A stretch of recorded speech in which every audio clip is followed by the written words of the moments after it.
wearing, diamond ring wearing, kid stealing, wheeling dealing, limousine riding, jet flying, son of a gun, and I'm having a hard time holding these alligators. You're talking to the Rolex wearing, diamond ring wearing, kid stealing, wheeling dealing, limo jet flying. We Ric Flairing on us, flaring on us. We Ric Flairing on us. You talking to the Rolex wearing, diamond ring wearing, kid stealing, wheeling dealing, limo jet flying. We Ric Flairing on us, flaring on us. Yeah, we Ric Flairing on us, flaring on us. It's apparent these girls staring. I'm Ric Flairing, gold across my chest. I'm fresh to death, I'm Paul Bearing, not at all scary. One eye open like Betty Wops and find to these circles that's going in like a carry shot.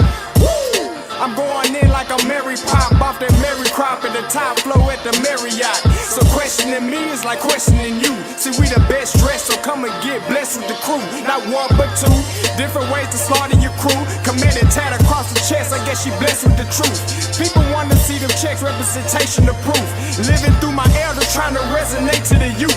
But ain't nothing to get my flash on. Longevity is heavily embedded in my melanin. Layman terms, I last long. My grind repetitive, I'm smoother than real silk. Lyrical cash cow who can't cry over spilled milk. We in here. You're talking to the Rolex wearing, diamond ring wearing, kid stealing, wheeling dealing, limo jet flying. We Ric Flairing on us, flaring on us. We Ric Flairing on us. You talking to the Rolex wearing, diamond ring wearing, kid stealing, wheeling dealing, limo jet flying. We Ric Flairing on us, flaring on us. We Ric Flairing on us, flaring on us. This ain't no normal situation, this preparation with greatness. Industry full of fakeness, it's really up for the taking. See, life is what happened to you, more so how you take it. Don't get stripped of your knowledge and mentally leave you naked. I like to live otherwise. I'm sorry that I'm fresh to death. I put the polo and apologize. See, black son, we ain't nothing like the mother guys. Quit to socialize, we organize, then we mobilize. Off the deep end like a scuba diver. And no confusion, just keep it pushing like Uber drivers. Woo! Business fresh just like a supervisor in a Gucci visor. Can't find a smoother rhymer. You're talking to the Rolex wearing, diamond ring wearing, kid stealing, wheeling dealing, limo jet flying.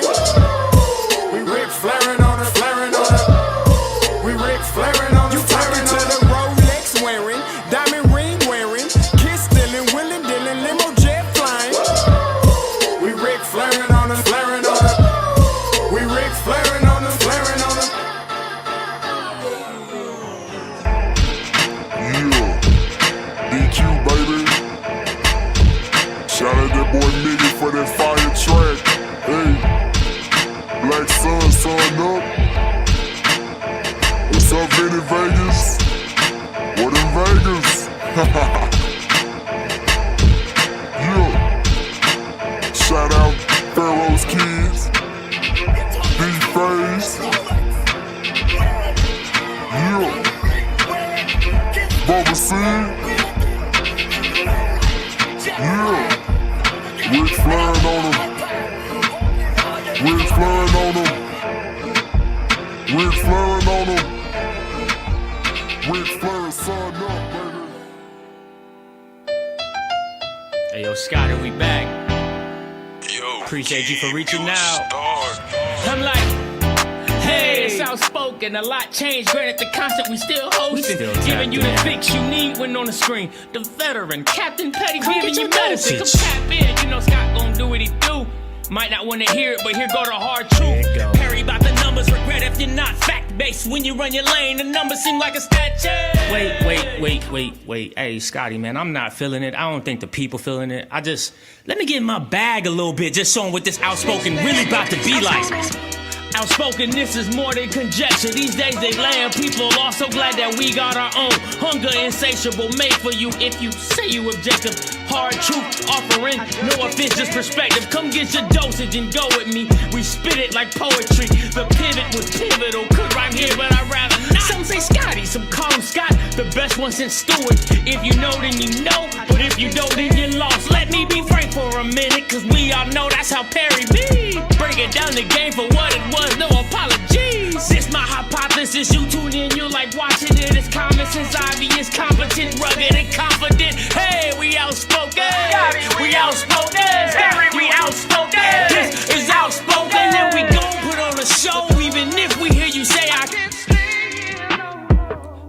Outspoken. Hey, Backpack. I think we got another one. They ain't think we can do it, but we still here. Ooh, wrong button. What is going on, everybody? It's your boy Scotty. You already know what it is. Monday night, Outspoken.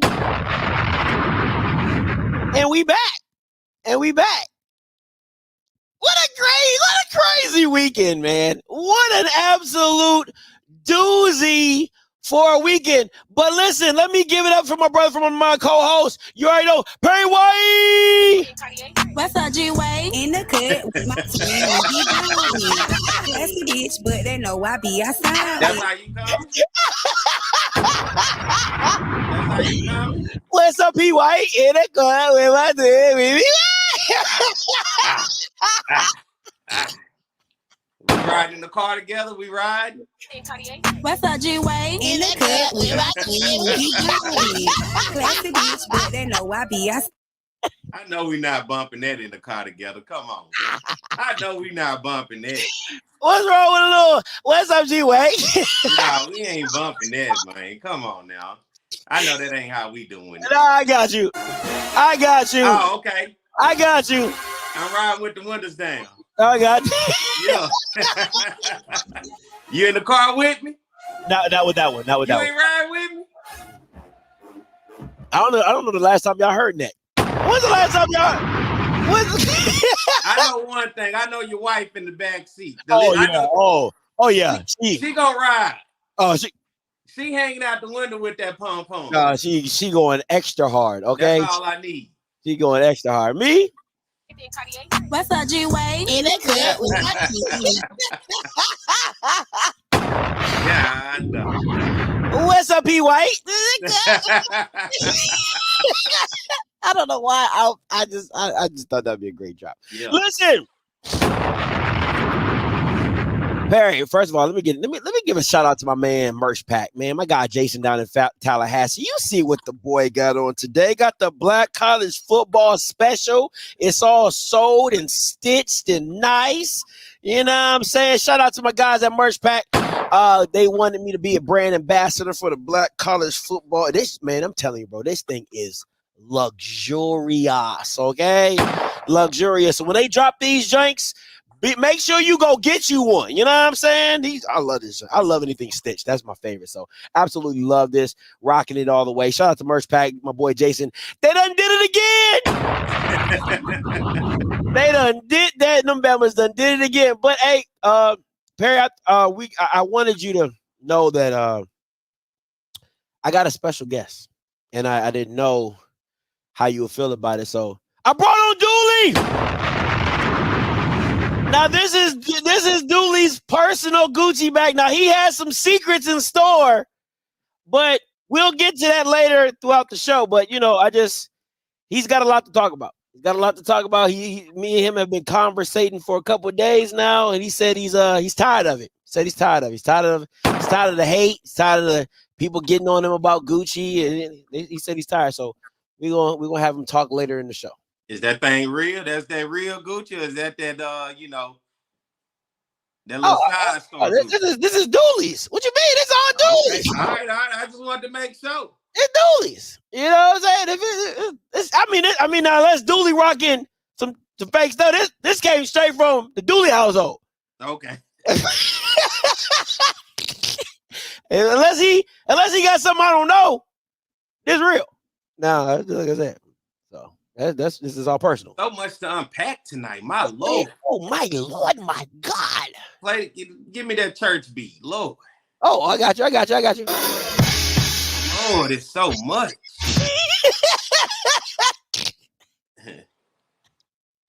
Yeah. But that's why they tuned in, just to see how it all gets unpacked. That's what they want to see. That's what the fans came to see. Listen, boy, man, listen. Sunday, Ben was just hitting me up. I can't wait for Monday. Sunday was so much to look at. It was so much to talk about. It was just, you know, we talked about it last week about don't be surprised. And I think, hey, is it surprising to everybody, or does this feel like the natural order? I don't think for many people this feel like a natural order. I think this is surprising. Oh, they said, oh, wrong one. They said, oh, Oh, goddamn. That's the one, ain't it? that's the one. It That's ain't the the one. 2 or the 3. It's the one, the absolute one. But let's get into today's show. We got a lot to unpack today. I know you guys are tuned in, so let's get right into it. Let's get into a little hot and viral. Hot and viral. Now, you know it's the only way. What'd you say? Huh? He said we only could be starting with one topic. His owner, his previous owner. Now, that's amazing. How did he know that I was going to pick a picture with him with a Gucci suit on? Boy, this bag is something special, I tell you. Huh? What'd you say? He said that one ain't real. He said the one he got on ain't real. He said he real. But that ain't that. Now, Perry, I know you are in deep, entrenched in the Southern universe. Can you confirm or deny that my man Dooley is fired at Southern University? You know, I've been getting calls and texts since 11 o'clock. I've been getting everything you want, the smoke signals and all. Everybody wants to know what's going on. And I neither can confirm or deny that Coach Dooley has been fired, but my sources around the program has solidified and said that it's a done deal, that is a process. Now, I don't understand what this means. I don't understand where it's going. Nothing official has come from the institution. Roman Banks nor Rodney Kirshner, who's the AD and associate AD, have neither both said anything. You know, everybody's in Arizona. Southern's basketball team is taking on Arizona in that Pac-12 SWAC, matchup that they have tonight in Arizona. It's a big game for Southern in this, considering they just beat UNLV. So everybody's out there. So this seems like this is going to be in-house business that's going to probably take place once everybody get back and the dust settles. But right now, it's still cloudy. But I've had sources that have told me this seems to be a done deal, but I can't confirm it. So I don't want nobody listening to this show or screen recording or whatever to say, well, I heard this officially from Perry White. You didn't. You just heard me say, I've talked to some people, and the people that I've talked to who I like to think are reliable are giving me a nod yes to this, but nothing official yet. He said that's a done deal. He said he was in the truck when Dooley got in and was crying. He said he was there. Now, listen, you can either believe the bag or you can believe the news report, but it's up to you. But from the sources that I heard and from people that I know, listen, what's it? Locked, sealed, delivered. I'm yours. He's fired. Okay, he fired. So, from what I was told, it wasn't supposed to get out. It was supposed to be kept low key. It ended up getting out, and now you have all the the speculations and things like that. The school, just a lot of stuff that's going on. But from the Gucci bag itself, and from my sources, this is a done deal. Now you can clip me. You can clip me and say it's a done deal. It's a done deal. You know what I'm saying? It's like, I don't know. Like Obama winning in 2004? 2007? 2007. When Barack won in 2007. Done deal. Right? The local news station reached out, text Dooley. I did not reach out nor text him just because I understand the situation. But all right, in the grand scheme of things, let's have this conversation, right? For you, me, and everybody else, the Jaguar Nation, and the people in the chat that just want to find something to talk about. This is not like a funeral or anything to be sad about if you're looking at Southern and you're looking at the situation of a coach being let go, all right? In this situation, in the grand scheme of college football today, being a fired coach ain't quite such a bad thing these days. Am I right? If you Jimbo Fisher, you're damn sure right. God. $76 million now in this situation. There's nothing seeing 76 nowhere in the ballpark. $76 million within itself can help change the entire campus of Southern University, let alone going in somebody's pocket, right? So, but we understand in this situation. I look at it like this, Scotty. we gave him an opportunity, and for most that were looking forward to this as a step up for the Jaguar Nation and Southern University football program, I think the reality is settled in that maybe this was not quite the best direction to go in by hiring a coach like Eric Dooley, right? The expectations at Southern are high, and it is tough on the bluff, as they say. But at the end of the day, look at this as a retirement gift. Look at this if Southern does pay him out, we're talking $600,000 plus. Thank you for your. Now, I apologize. And that was actually a call I probably needed to take from a certain position. That was probably a call I really needed to take. Bring him on to the show. I know. That was actually a call I probably really needed to take because I needed some confirmation on some things, but I'll make that call back here after, which that probably would have helped the show out a lot tonight. But at the same time, if this is true, consider it an early retirement. Thank you, Coach Eric Dooley, for all that you have done for the program. You know, I understand that this was a place that felt like home, and nothing wrong with that. Your services as an assistant, your services as the head coach, shouldn't be nothing to be sad about when you're walking away with money and a check in hand, regardless of the fact that you're not able to coach next season. So I want people to understand, don't feel all up and down about this. It's still a coach walking away with some money because something has to be bought out in this situation. Now, moving forward, it's going to be the narrative because you got one game left, and it's a big game. It's the Bayou Classic. And the way that I felt about this Sunday after Southern lost to Prairie View, and I kind of was sitting around, I said, you know what? If it was Perry, and if it was up to me, what I would do, what are you laughing about? If it was Perry. If it was Perry, because, right, I think differently. You think differently. That's a lot of people don't sometimes seem to care the way that we think because it's kind of out the box. Now, my out the box thinking was, let's salvage the season. You got a bye week, right?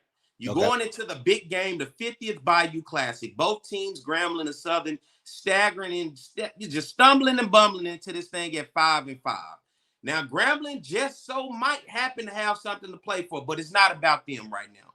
On the Southern side, what I would do, if this was the case of Dooley being let go, I would let Dooley go in this situation because I feel right now the Jaguar Nation is a loss. And if it's a bottom line for me right now to sell tickets for next year, talking about season ticket holders and just a casual fan, I would have to do this because right now the fans are completely unplugged and disengaged in anything Dooley has moving forward. Terrence Graves is a guy who won as an interim coach against Jason Rollins, and he won the Bayou Classic at Grambling.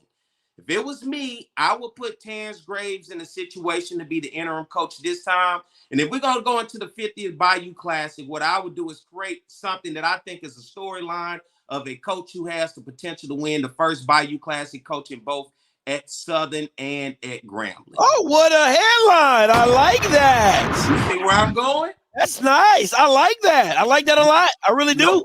No better way than to go into the 50th and then have a storyline, because right now the game moving forward is simply about the Bayou Classic. It ain't about next year. It ain't about anything else right now. It's simply about the Bayou Classic right now. And considering the Bayou Classic celebrating 50 years and considering the huge implications of 50 years, both programs looking for direction, and considering how big this game is, I'll create a storyline in that case that Terrence Graves can become potentially the first coach to both win at Southern and Grambling. If he wins, no better storyline for the 50th Bayou Classic than to have a coach possibly win from both schools doing it for 50th. So that's me. That's dope. No, I ain't gonna lie to you. That's hard. I give you that.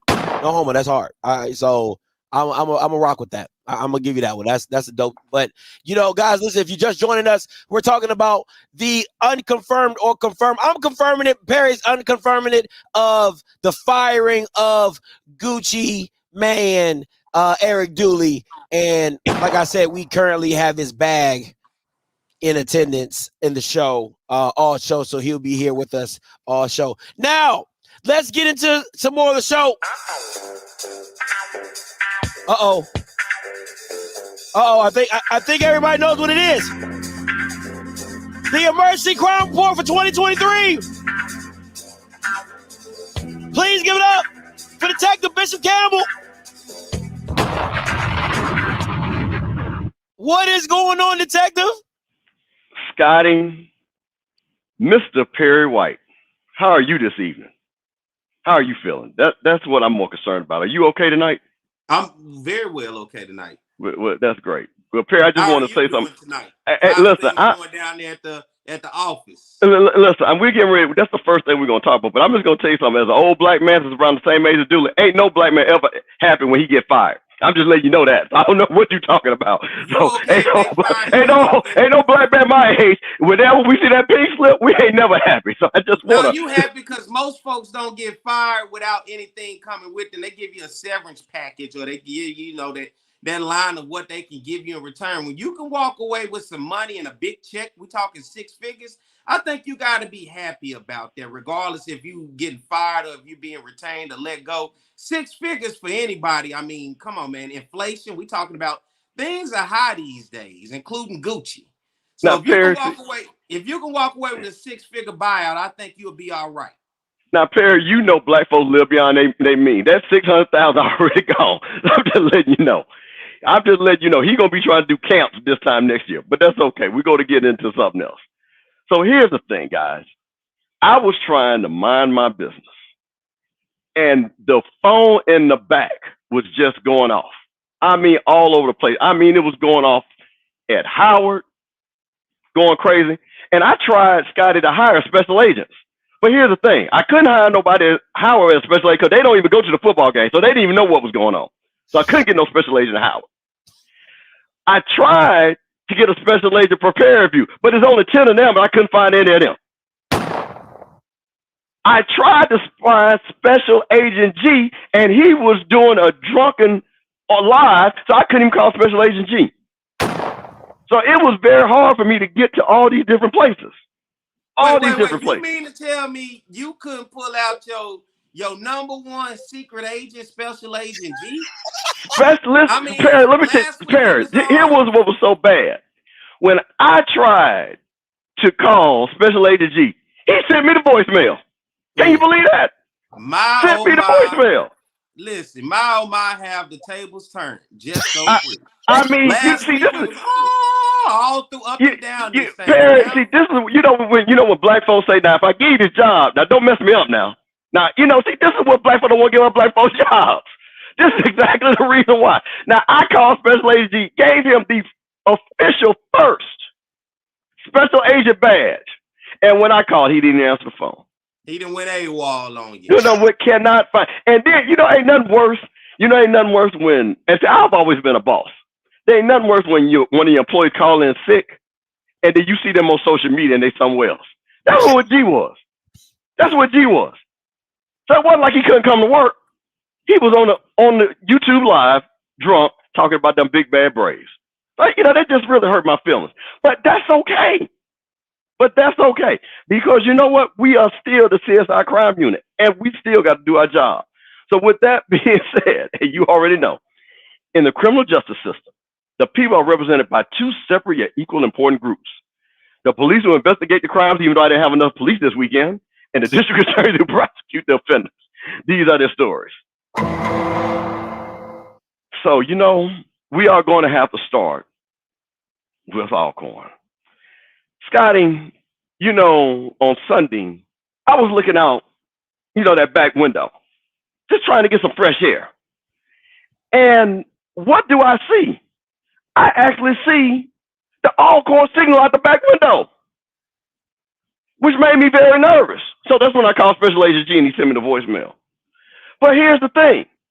It was Fred McNair that sent the actual smoke signal up. I actually talked to Fred McNair, and this was the crime that was committed. Coach Fred reported the crime. So, we've had a lot of identity theft. So I was shocked to learn that the men of Alcorn were being charged for impersonating Chick-fil-A employees. Can y'all believe that? They were being charged for impersonating Chick-fil-A employees. Now, you say, why would they impersonate Chick-fil-A employees? Well, you know why? Because clearly they didn't come to work on Sunday at Shell Energy Stadium, 2200 Texas Avenue, Houston, Texas.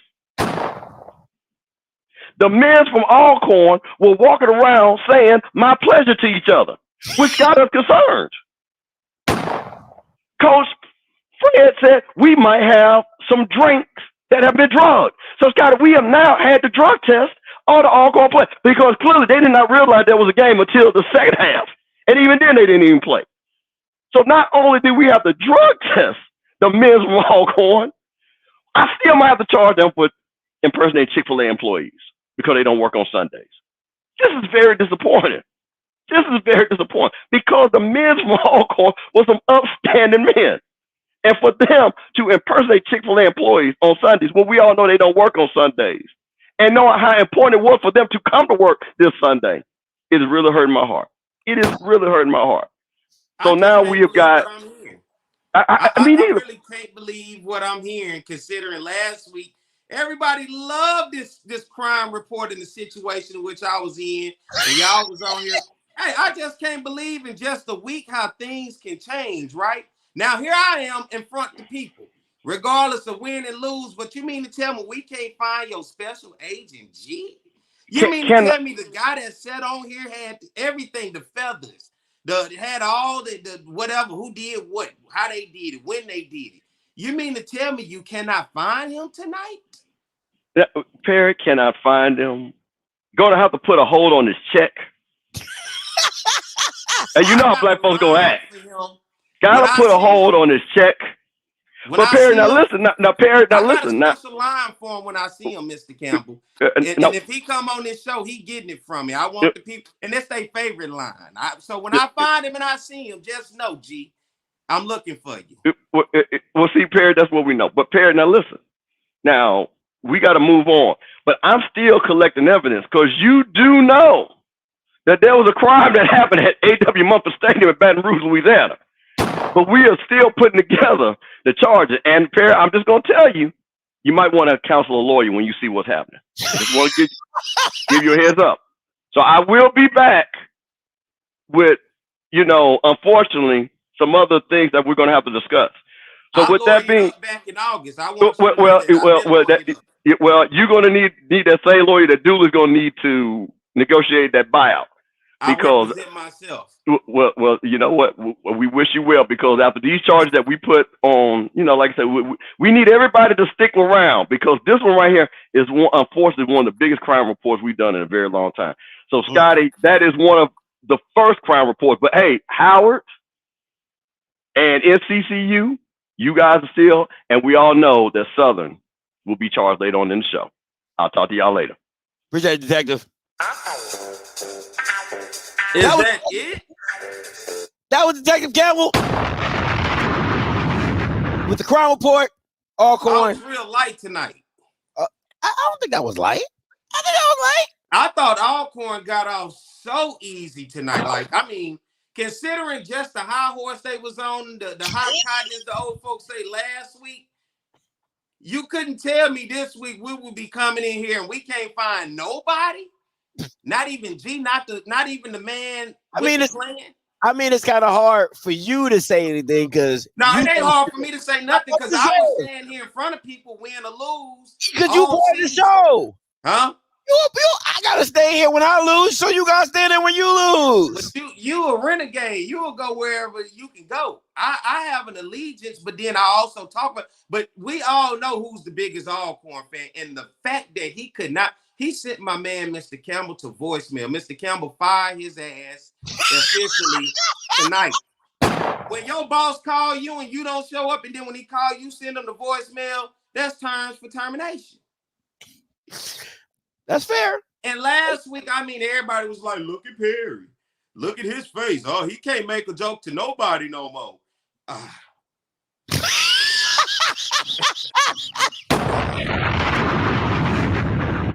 Stay humble, people. I be trying to tell you. You never know when you got to wear that shoe that just came out of somebody's ass. And this week, Alcorn has to wear that. And I want them to understand it. You may have did what you did, but come on, man. What happened Sunday? What happened yesterday? You don't just get away with that. And especially G and the way all that turned out. What Alcorn son? What Cherokee at? Can I get that tonight? Oh, I can find it. What? Wait. They need it. No, you had no problem playing it last week. You wore me out with it. I don't know what's going on tonight. Let me Let me find it real quick. Please find it. Don't they deserve it? They need a war chant. They need the tribe to come together and try to figure it out. Oh. They lost the battle. They got whooped up on. There's no way I can allow this, man, because I mean, folks was on me last week, and I took it like a champ. You did. I sat there, I looked at it, I watched it, and I said, you know what? One day they too shall feel this.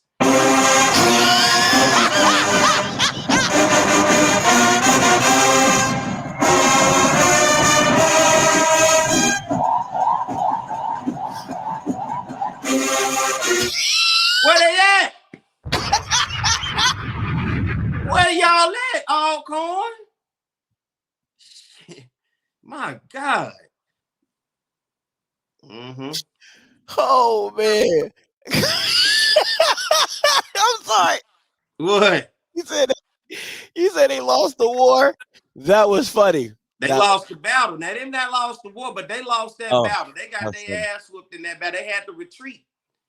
They had to go back. I told them about going down there fucking with them folks in Texas. That Texas tribe a little different. And they went down there all arrogant after laughing at me and gloating and feeling themselves. What was the FCS Defensive Player of the Year? What was the potential SWAC Coach of the Year? What was that SWAC Western Division champion that I thought they was going to get that trophy Saturday, Sunday? Dr. Charles McClellan was going to say, here you go. You the Western Division champion. Where is all of that? Not Dr. McNugget. That's what I thought was going to happen. That's what they was proclaiming after they beat us. Like, it's smooth sailing. Texas Southern. Oh, what is that? Who is that? And then I can take if they took a loss. But to go get your ass whooped, it's a different story, Scott. Had it been 2017, like, bro, shit, it was no domination.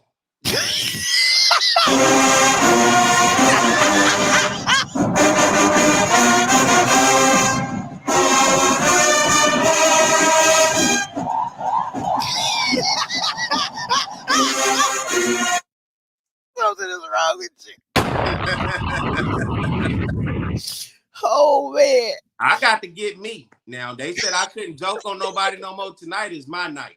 It ain't amateur night at the Apollo. This the professionals tonight. Last week, that was amateur night at the Apollo. Not tonight. Oh, man. They done got wump. The Sandman that came out on their ass. Broom their ass right to the back. That log didn't work for them Sunday before they ran out. You know, you rub that log for good luck before you see Sinbad or Steve Harvey or something. Yeah, right. Show your love. What you doing tonight? What song you got tonight? Yeah. I'm doing Cry Me a River by Justin Timberlake.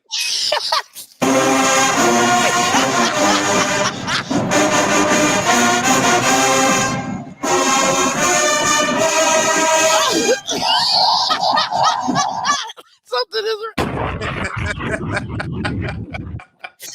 Oh man. Oh man. My God. She said, where was that crack? Oh man. Smoking crack. Shit.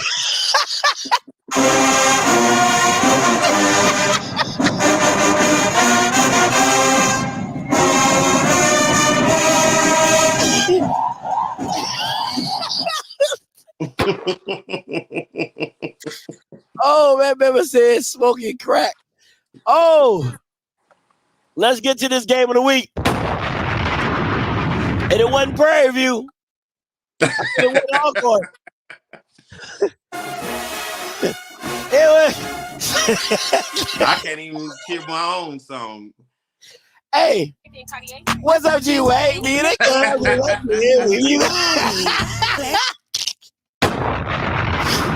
27-21. Listen, the demise of Dooley. That's actually pretty good. I might make a movie about that. The demise of Dooley. 27-21. Were you there? Were you there, Perry? Hit me with my sound. What my sound? Oh, God dang. That's what I said as I was walking down that blue track, headed to the gate, looking at the time expire. I said, dang. That's exactly what I said. I was headed out the stadium, walking to that gate, walking down the blue track. That's all that could go through my head. Oh, goddamn. Walking like this and shit. Oh man. Felt like I slipped a disc in my back. The slide say my bike. Not my back, my bike. Oh man, Perry, you got the stats for this game? You got the stats for this? Yeah, I got the stats for this game, man. If you could just read those off to the people in the back. Are you ready to jump into it? Oh yeah, I'm ready to get into it. Man, we thought this was going to be the game of the week, and it came down to the wire in which it was the game of the week. SWAC West implications. I don't need you. You need to put your voice recorder. We up to date now. You just put your voice recorder up. You ain't got to write it down. I'm a visual guy. I'm a visual guy. Okay, all right, you visual. Yeah. All right. Well, for this ball game, Southern and Prairie View, a lot on the line, and Prairie View came into A.W. Mumford Stadium into Baton Rouge. And guess what? They pulled it off for the second consecutive time, and they was able to get it done under their head coach, Bubba McDowell. Prairie View, 3 of 12 on third downs, 1 of 2 on fourth down, 347 total yards in this ball game for Prairie View, 184 in the air, 163 on the ground, 1 turnover by way of fumble for the Jaguars at Southern University and Coach Eric Dooley. 2 of 12 on third down, Scott. 2 of 12. 2 of 12. Dang. 1 and 3 on fourth down. They're going for it pretty much. A lot. You getting those numbers down? Yeah. I'm getting down. You good? Go ahead. 327 total yards of offense, 222 in the air, 105 on the ground. Southern did something in this game that was 0 turnovers. It just not quite turned into big plays for them. Trayvon Conley on the other side for the Panthers, 10 of 16, 184 passing yards, 1 touchdown. He also had 19 carries and 54 yards. Shamar Savage, 2 receptions, 71 yards, 1 touchdown. Damn, 2 for 71 yards? Damn, what that average is? And a touchdown. Harold Blood, 14 of 19, 123 yards, a touchdown. Noah Biden, the backup, how about getting some action in this game? He went 4 of 7 for 99 yards. He led Southern down on the drive in which they ran the ball and was able to score. But after that, we didn't see him anymore. They went back to Harold Blood, and that was all we saw of Noah Biden, the Grambling transfer. And August Petrie III, 6 receptions, 54 yards, and a touchdown. This was a game of highs and lows. Southern University in the second half was completely nothing offensively. Nothing. Only a little over 50 plus total yards, 0 first downs. Damn. 0. You said in the second half? In the second half. Damn. No offense in the second half for Southern. And you talk about going back and forth. Prairie View kicked some field goals, had an opportunity to maybe go up a little bit more in this ball game by missing field goals, unfortunately. Prairie View gets the ball late in the fourth quarter as time get ready to go down. Southern gets the ball with 3 seconds and sends a Hail Mary up the field. The pass was caught. It just wasn't nothing to it. Just because it's a Hail Mary don't mean you come down with it. Toss it back. Give it to somebody to find a way to get to the end zone. Just catching it don't amount to points. And so Southern found itself in a 27-21 loss to Prairie View, and the Panthers still in contention for the SWAC Western Division. And Southern at this point has pretty much knocked themselves out of the SWAC Western Division. And guess what? A 2-game losing streak, Scott. That's tough. That's tough. You know, which is why now you hear all the speculations with Dooley. Absolutely. I think because I went back and watched this game because I was at the Howard and NCCU game, but the thing that was eye-opening to me was there was 2 drives with 6 minutes left and with 2 minutes left that you guys could have took the lead and nothing transpired on those drives. And it goes back to what I said when FAMU played Southern, of that you got to give credit to Willie. When you have to have a drive, he's able to get that drive. And that to me is what I did not see from Dooley. You got 6 minutes and then you even had 2 minutes and you just never got that drive that you needed. The one drive, putting it all together, it just felt all it. Every time I watch Southern's offense, it just seems out of sync. It just seems like they're just throwing things around to see if it sticks. It has no smoothness or continuity with it. So, but seeing those two drives in the 6-minute mark and the 2-minute mark to go take the lead, and you falter on both of those, to me, that's the game. Bump the Hail Mary. It's those two drives before there that you lose the game. And there's been games this year where we've seen that same outcome. Let's start for the first game of the season against Alabama State.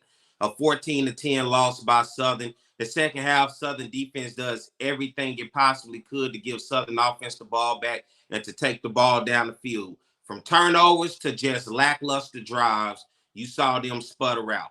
Even against Jackson State, there were times where Southern possibly could have got themselves back into the game. You saw it, lackluster performance by the offense, sputtering out. Against FAMU, you saw it. And a lot of it, to me, is starting to come down to situational football, in which, for me, this is the point of offensive coordinator, head coach. Offensive coordinator, you have all the time in the world to focus on schemes, drawing up what you need, and being able to talk to your team, your playmakers, and everything else. But as a head coach, you got to already be looking for situational football when you're looking at the clock, when you're looking at the position that the team is in. And there's a lot coming at you at one time with only 40 seconds on the play clock or 25 seconds where you got to make decisions quick, fast, in a hurry. And we've seen Southern waste timeouts because of that.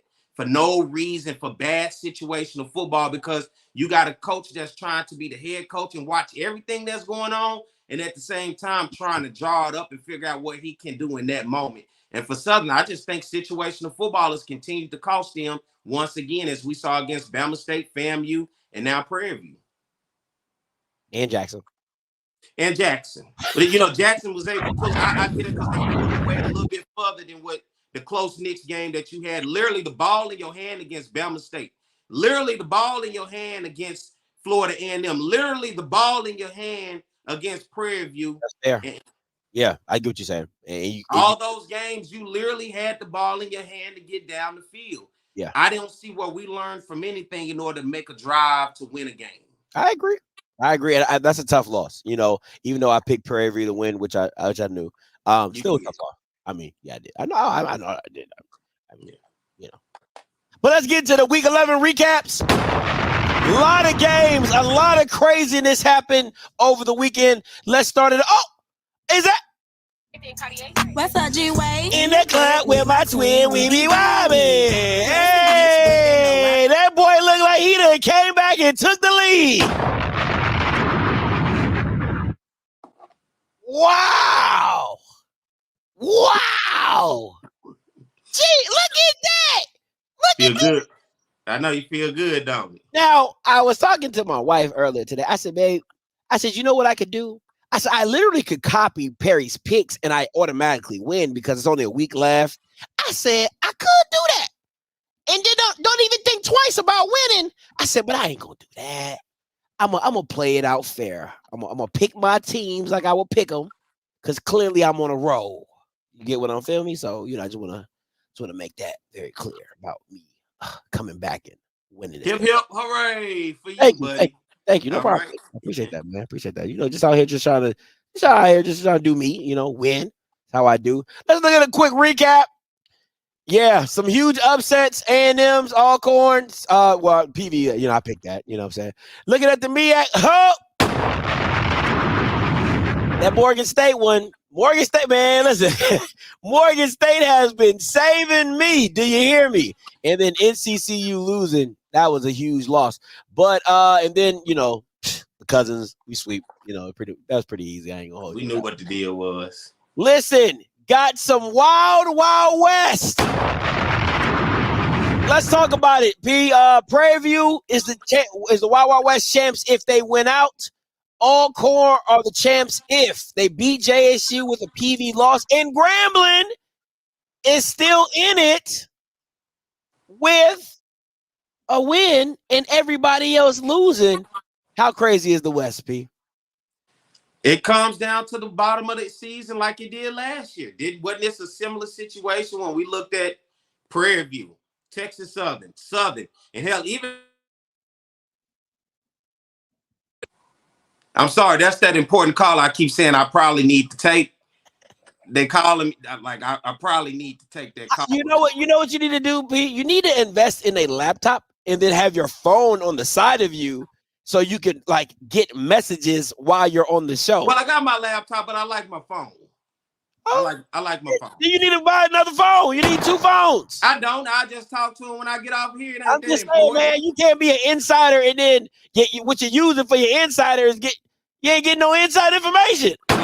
Well, on the big days, one day when we get big, we'll actually have cameras in front of us, so I can be on my phone and my laptop and everything. One day it's like 6:30. Boy, I'll buy you a webcam. That's a camera right there. I got a camera. All that, man, we good just because I'll take a call later. But look, we were in this situation last year with Alcorn, Texas Southern, and possibly Alcorn. Prairie View, Texas Southern, and possibly Alcorn. Alabama A&M, Mississippi Valley both had the task of, can you get it done? 2 SWAC East Division teams playing against the West, and Mississippi Valley beat Prairie View. It opened the door for Texas Southern. Texas Southern seemed like they had it won. And then A&M comes back once Andrew Body was hurt. And then gets it done. And then Southern wins the Bayou Classic. Now look at where we at again this year. It literally is back down to the last week of college football of the regular season before we get that extra week, of course, with the Bayou Classic and the Turkey Day Classic. But, who's to think that we were going to see Prairie View, Alcorn, and Grambling this year? And the fact that Grambling is still alive, even with the struggles that they had. But this was Alcorn's to win. And as always said in this conference, no game is given. And I don't care who you're playing against. And Alcorn learned that last week against Texas Southern. But the fact that Prairie View has battled back after those 2 horrible weeks against Houston Christian and against FAMU, in which they only scored a total of 7 points. And now the fact they've won their last 2 against Pine Bluff and UAPB, it's theirs. It is theirs. Can they get it done? It's the second year in a row. It's on them. Can they get it done? I'm eager to see how this thing is going to turn out. But it's the Wild Wild West, man. I think if they all lose, Prairie View goes. If I'm not mistaken. I think if they all lose, Prairie View goes. I just want to be very clear about that. So, and that'd be interesting. That's why I don't know what this thing is going to look like. Yeah. I really don't. Who knows? That's fair. But all of them could end up losing. That's fair. We got some big games that we're going to get into. Prairie View against Bama State, that is huge. It is. Alcorn against Jackson, that is huge. Yeah. Southern versus Grambling, that is huge. It has been a long time since I've seen this much excitement for the last couple weeks of the season. It's been a long time. Typically, the writing is on the wall, and even last year, the way it turned out, it didn't seem to be that exciting, right? With Prairie View, Texas Southern. Yeah. This is exciting. No, because it's some big games and big matchups. You know what I'm saying? So it's going to definitely come down to the wire. Let's move on to up north. Out east. I say north. Yeah, we in the south, so that's out east right there. That would be north. It's out over east. But it's still north because it's above you. Okay, well that's still the east coast to us. Yeah, but it's north to me. We're north. I got it. Yeah. You say tomato, I say tomato. Tomato. The it is. Let's get it. Let's talk about a little MEAC situationship. All right, listen. Howard went out. They go into the Celebration Bowl. NCCU has to beat Dale State and has to have Howard lose to Morgan. And Morgan State can still win it. If Howard loses, they beat Howard, of course, and then NCCU loses to Dale State. What you think? Some shit going on, man. Look, we thought this was all solidified and said and done. It is not. And Howard really did just throw the wrench in it, man. They all in it. They messed it all the way up. I was looking forward to a top 10 matchup Celebration Bowl. I had just said it last week, looked like a collision course.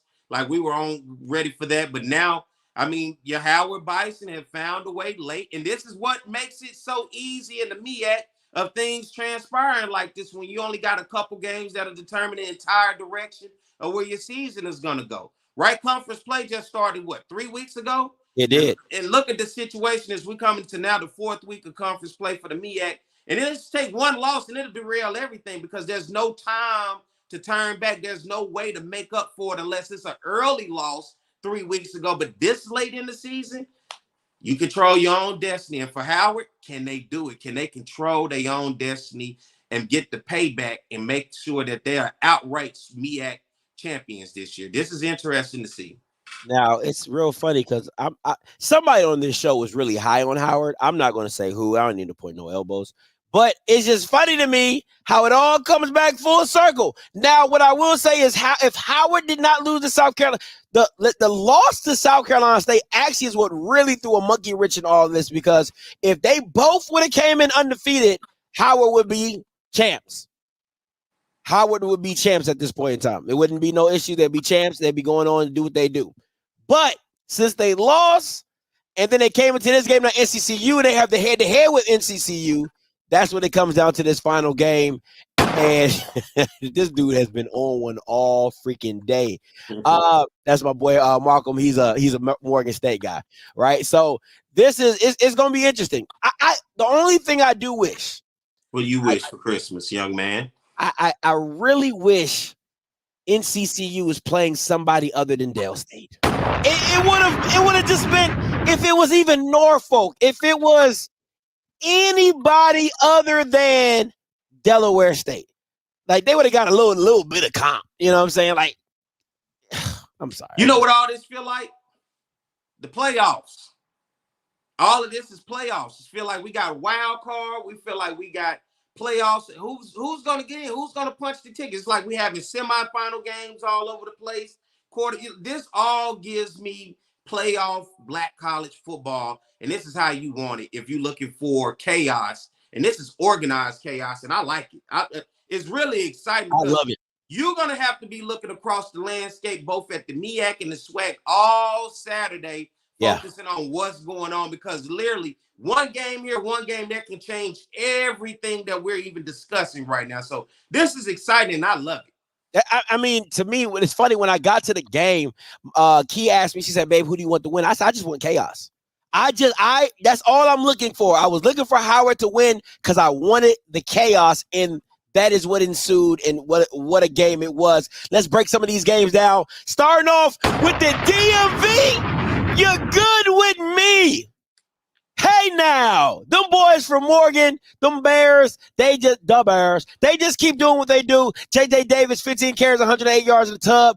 Jordan Tolles with the go-ahead 73-yard kick return touchdown. Listen, the one thing I love about Morgan is they find ways to win.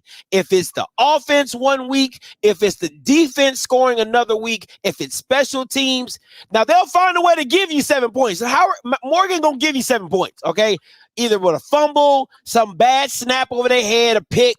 They're gonna give you 7, but they're gonna find a way to get them points back no matter what. I absolutely love it. South Carolina State, 17.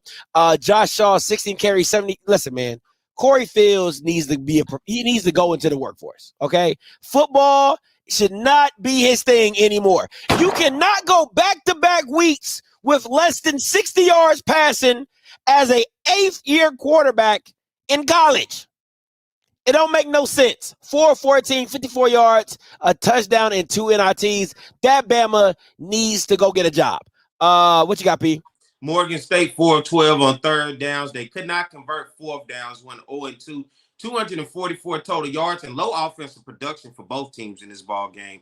86 passing yards for Morgan State, 158 on the ground. They had 2 fumbles, but for South Carolina State, they struggled trying to convert third downs. 2 of 10, 191 yards in total offense, 54 yards, 132 yards on the ground rushing, but they also struggled in the turnovers. 3 turnovers, 2 interceptions, 1 fumble. And how about the guys who are getting interceptions for Morgan State? Eric Hunter with 1 interception, as well as Quincy Johnson with an interception. Both of those came up big, and like you said before, with Jordan, it was special teams that came through for them in this ball game. Not necessarily the offense, but special teams got them over the hump. Congratulations to the Morgan Bears. Unfortunately, Buddy Pugh lost his last game at home at South Carolina State. So, you know, it was pouring down raining. I saw it looked raining and it looked cold. So I hate for him to have to sit there and listen to the alma mater all wet and cold for the last time. But Morgan State got it done.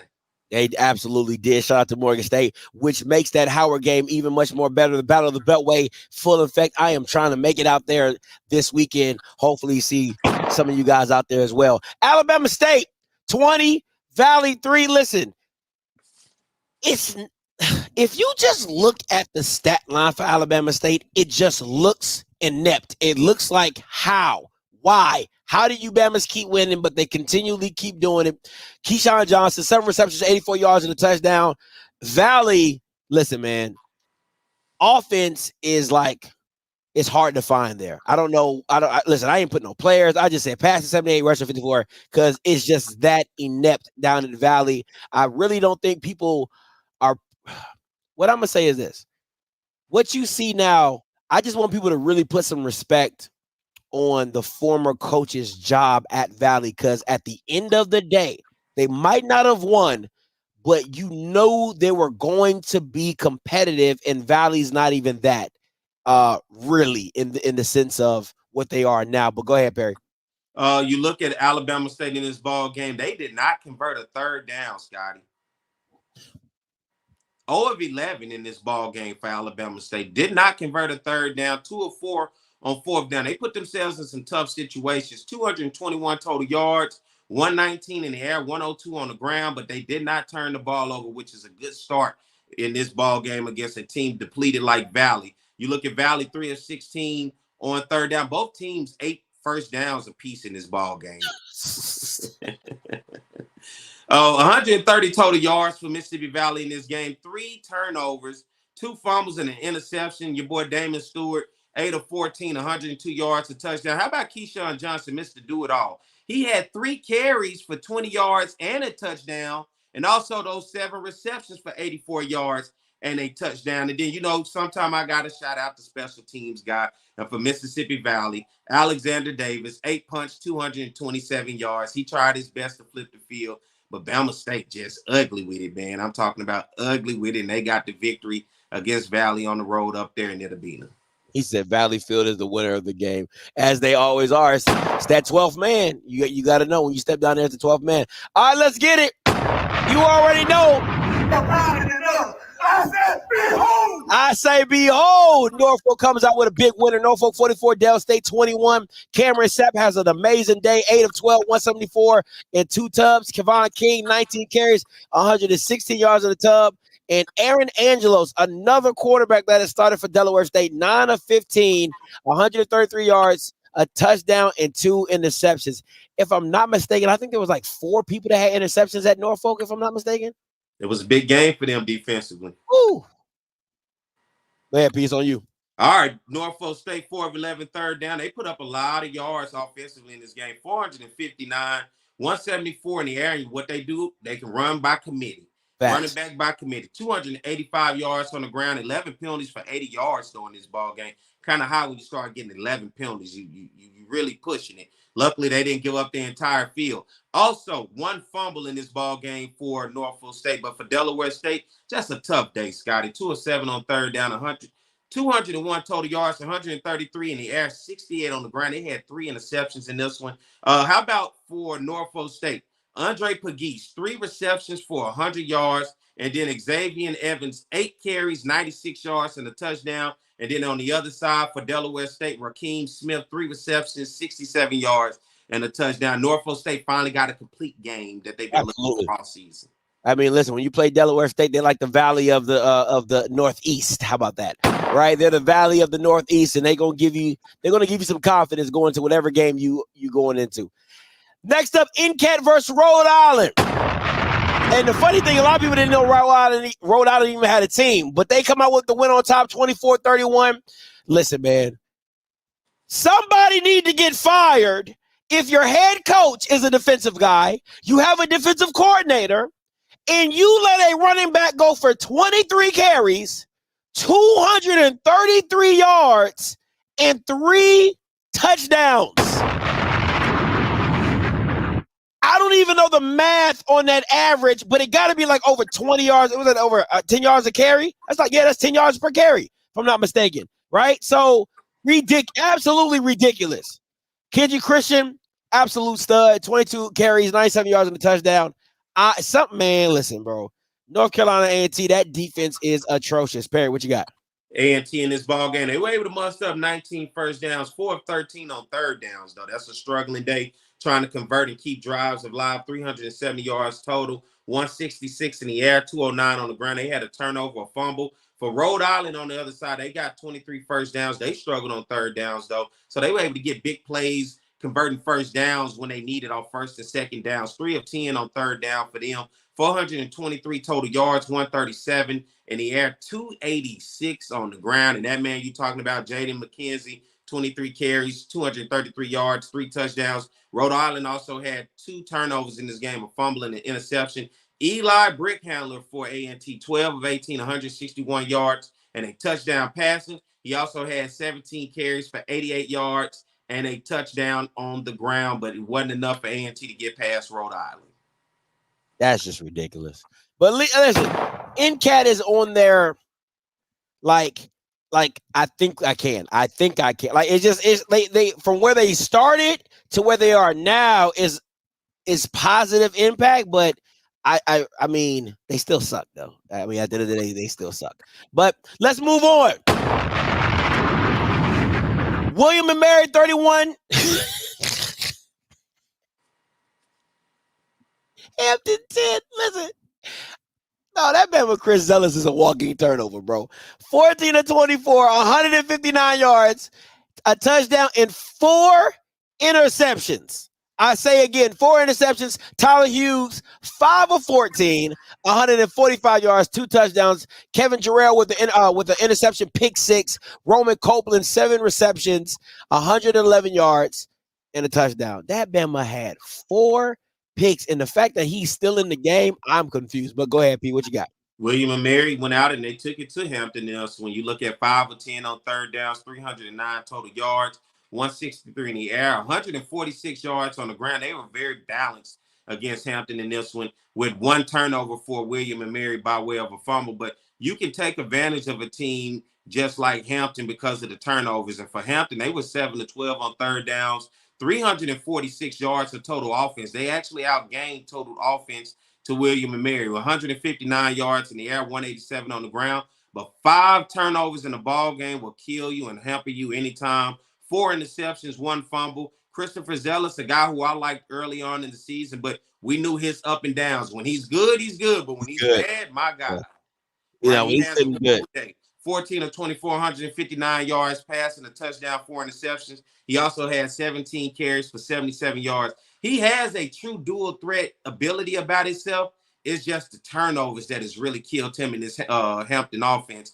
You look at Roman Copeland for Hampton as well, 7 receptions, 111 yards, Scotty, and a touchdown in this one. On the other side, how about Tyler Hughes, 5 of 14, 195 145 yards passing and 2 touchdowns. He also had 9 carries, 36 yards, and a touchdown. And then JT Mayo for William and Mary. 1 reception. He had 1 big play, 1 reception, 76 yards, and a touchdown. He got it done on 1 play. That was an explosive play that they needed. But when you got 5 turnovers in the ball game that Hampton had, 4 by way of the quarterback himself, that's a tough help for anybody to try to get a W. Oh, goddamn. 3 interceptions in the 4th quarter? Come on, man. You can't win like that. Cannot win like that. All right, next up, Tennessee State 17, East Illinois 30. We both kind of saw this coming. MJ Flowers, 31 carries. Listen, when you got a running back with 31 carries, I mean, God, that is a workhorse. 20 is a lot in college. 31, that man was a workhorse. 201 yards, 4 touchdowns. All right, both quarterbacks for Tennessee State, 1 10 to 15, 86 yards and a touchdown. Draylon Ellis, 10 to 16, 68 yards, a touchdown, interception.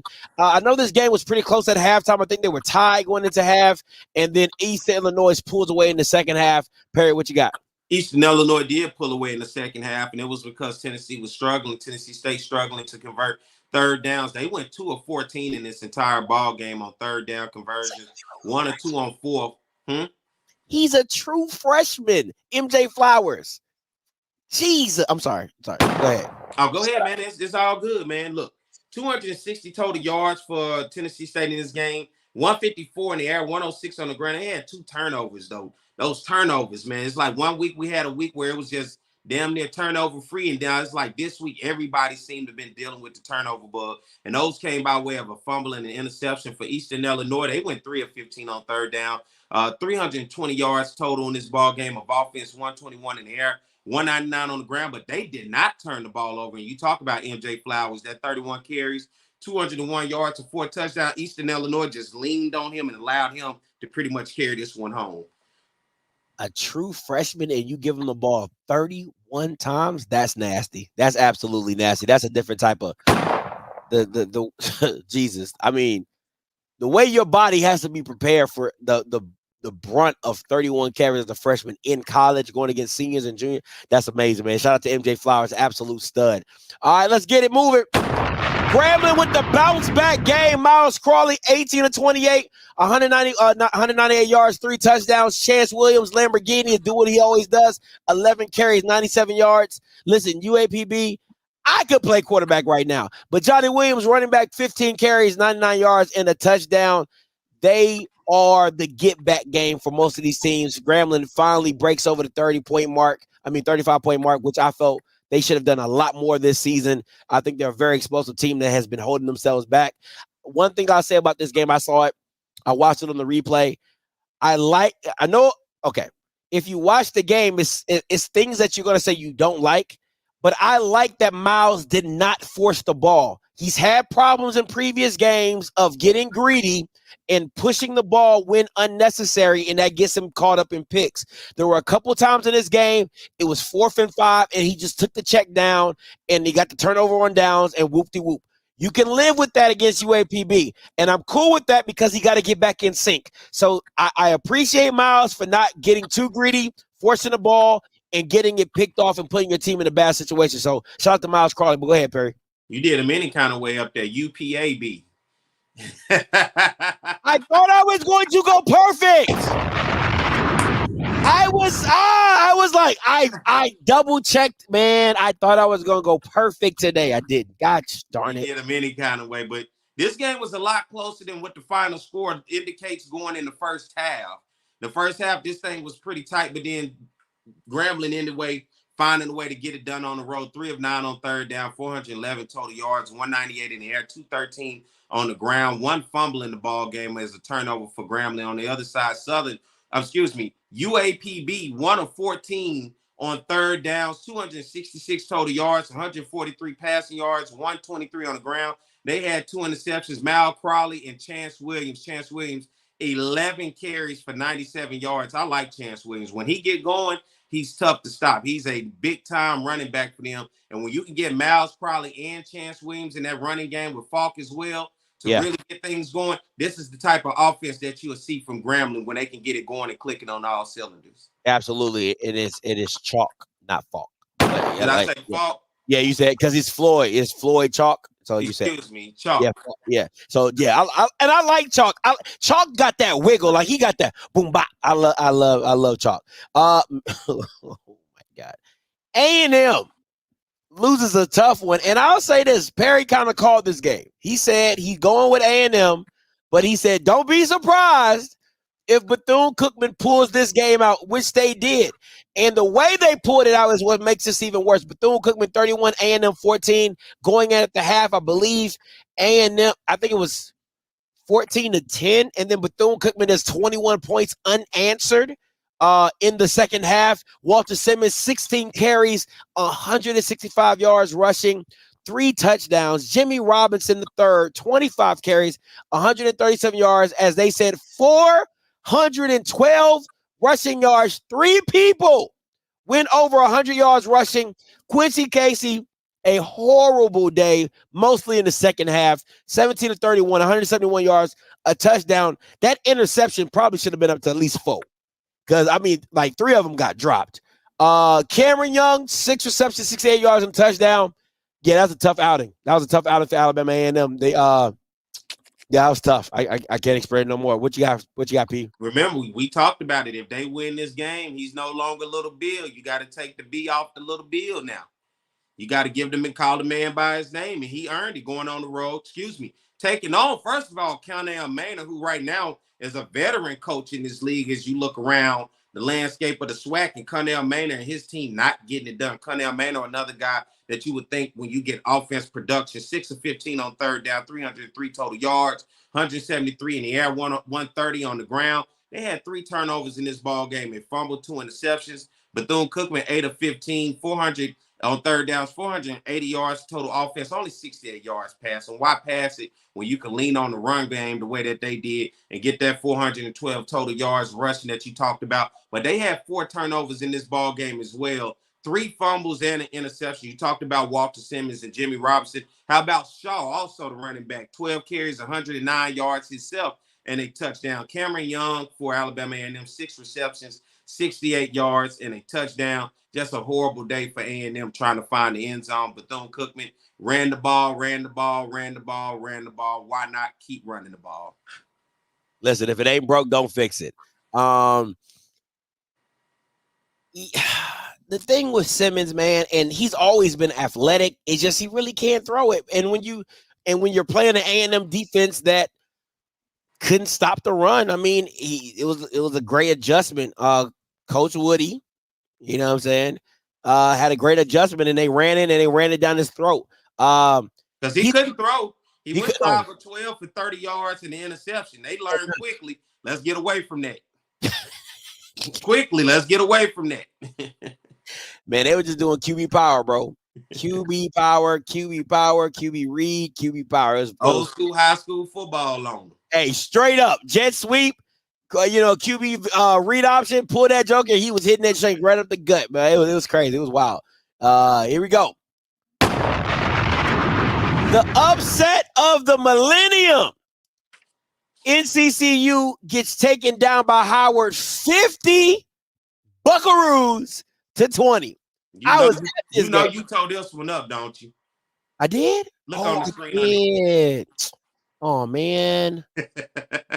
Well, I guess I wasn't going to make it work anyway. Anyway, because I was going to put PV there, but I forgot they were my game of the week. That's why I messed it up. So, but it didn't really matter if I'm being honest. Davis Richards only had, 78 yards, 70 yards, whatever. Howard, 50 points, Q-Dub, 23 of 33, 277, 3 touchdowns. Casey Hawthorne, an amazing day. I'm talking about straight playmaker. Okay, 6 receptions, 114 yards, and 2 tutties. And I'm talking about one of them tuds. He looking like straight pro. Layout, toe touch, toe drag, swag, absolutely amazing. Clearly, those stat lines are not for NCCU, but it doesn't really matter because they didn't really do much other than Davis Richard having a 76-yard touchdown run. And then I think he had about, 77 yards passing and no touchdowns? On UP. North Carolina Central struggled in this one. They picked the worst time of the year to have this type of game right now at this moment with the conference on the line, a celebration bowl berth on the line, and then to go out and have this outing on the road after looking damn near unstoppable all season. And then you go do this against Howard up in DC, 3 of 11 on third down for the Eagles. They went 198 total yards of offense. That's it. 77 in the air, 121 on the ground. They did a great job of not turning the ball over. For Howard, 6 of 13 on third down. They went 3 of 3 on fourth down. They got it when it mattered. 521 total yards of offense for Howard.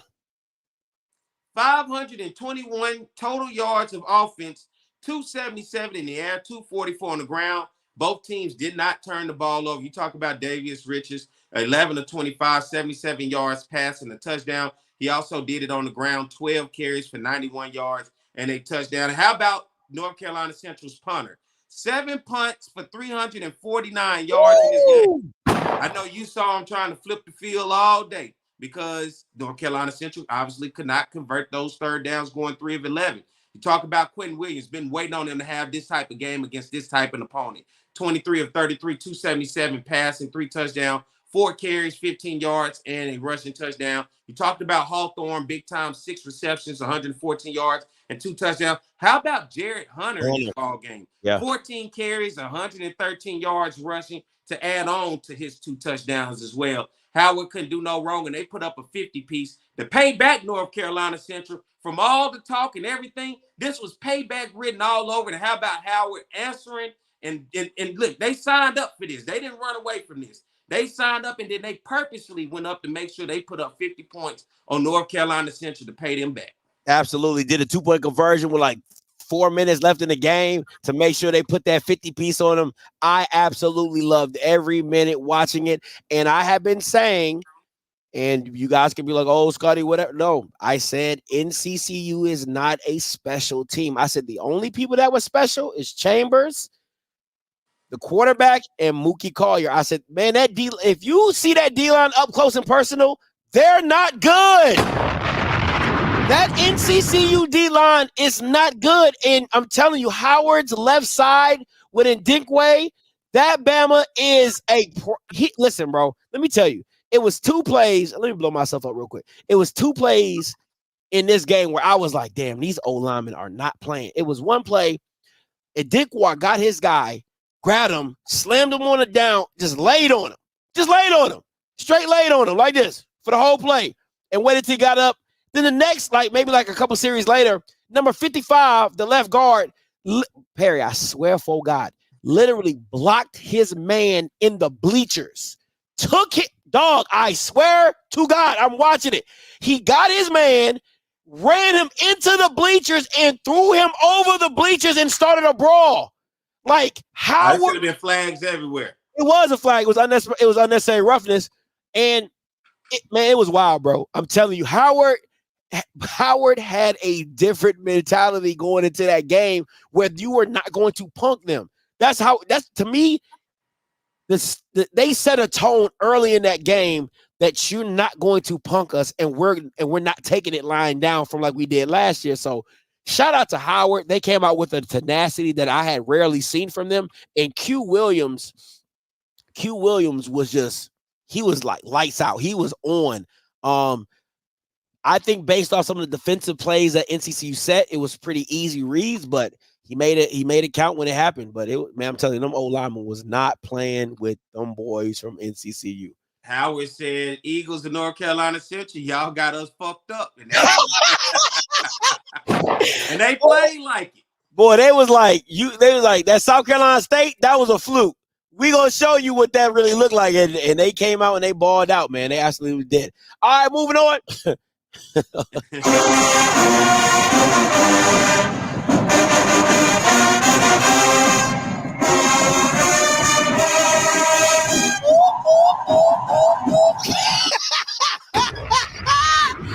Texas Southern with the upset of the millennium as well on a Sunday. When I'm over there watching my Cowboys, Ladarius Owens heard what Perry White has said. Said, Perry, I need you to hold 3 of them things. Hey, you know, when I saw that, I said he must have listened when I said get to that end zone. He said, oh, Perry got to hold 3 of these. Ladarius Owens, 24 carries, 211 yards, 3 tubs, has gone over the 2,000-yard mark at Texas Southern, and is over the 1,000-yard mark this year for rushing, becomes Texas Southern's all-time leading rusher. Shout out to him, man. Let's give it up for Ladarius Owens for becoming the all-time leading rusher at Texas Southern. And Trent Leary, I believe he's a freshman. If he's not a freshman, he's a sophomore. 6 receptions, 137 yards and a touchdown. Alcorn State, man. Hard day, tough day. Aaron Allen, man, it looked like he just couldn't find it today. 19 of 40, 259 yards and interception. Casey Hawthorne jumps off of Howard, meets up with Alcorn. No, I'm just messing with you. Oh, man, another mistake by myself. They wish they had him. Facts, right? Absolutely. Before we move forward, let me go back to Howard real quick. Congratulations to Howard. They were named the FedEx FCS National Team of the Week. Ooh, that's nice. I didn't know they did that. That's big to be the national team of the week in FCS. So I wanted to make sure I said congratulations to them before we move forward. But I'm going to tell you who not the team of the week, and that is Alcorn. It's crazy how you can go from a high horse, from a high to a low. That's why they tell you in life, stay humble about yourself. You know, last week it was just all the BBB, the Big Bad Braves. And this week I don't hear nothing about them, right? Nobody saw this one coming like this yesterday to be on a Sunday. And when I finally got wind of what was going on, it was 35-7 already. Right, Alcorn State in this ball game, 5 of 16 on third down, 318 total yards, 259 in the air, 59 on the ground. They had 2 turnovers by way of a fumble and an interception. You look at Texas Southern in this ball game, 5 of 14 on third down, 499 total yards, 303 in the air, 196 on the ground, 0 turnovers for Texas Southern. That is a big difference from when I saw them against Southern, because turnovers hampered them and ultimately cost them the game in that one. So now for them to be able to get back on the other end and have a complete game where they didn't have a turnover, congratulations to them. You talk about Aaron Allen, 19 of 40. He tried his best. And Jarvion Howard, 15 carries for 41 yards and a touchdown.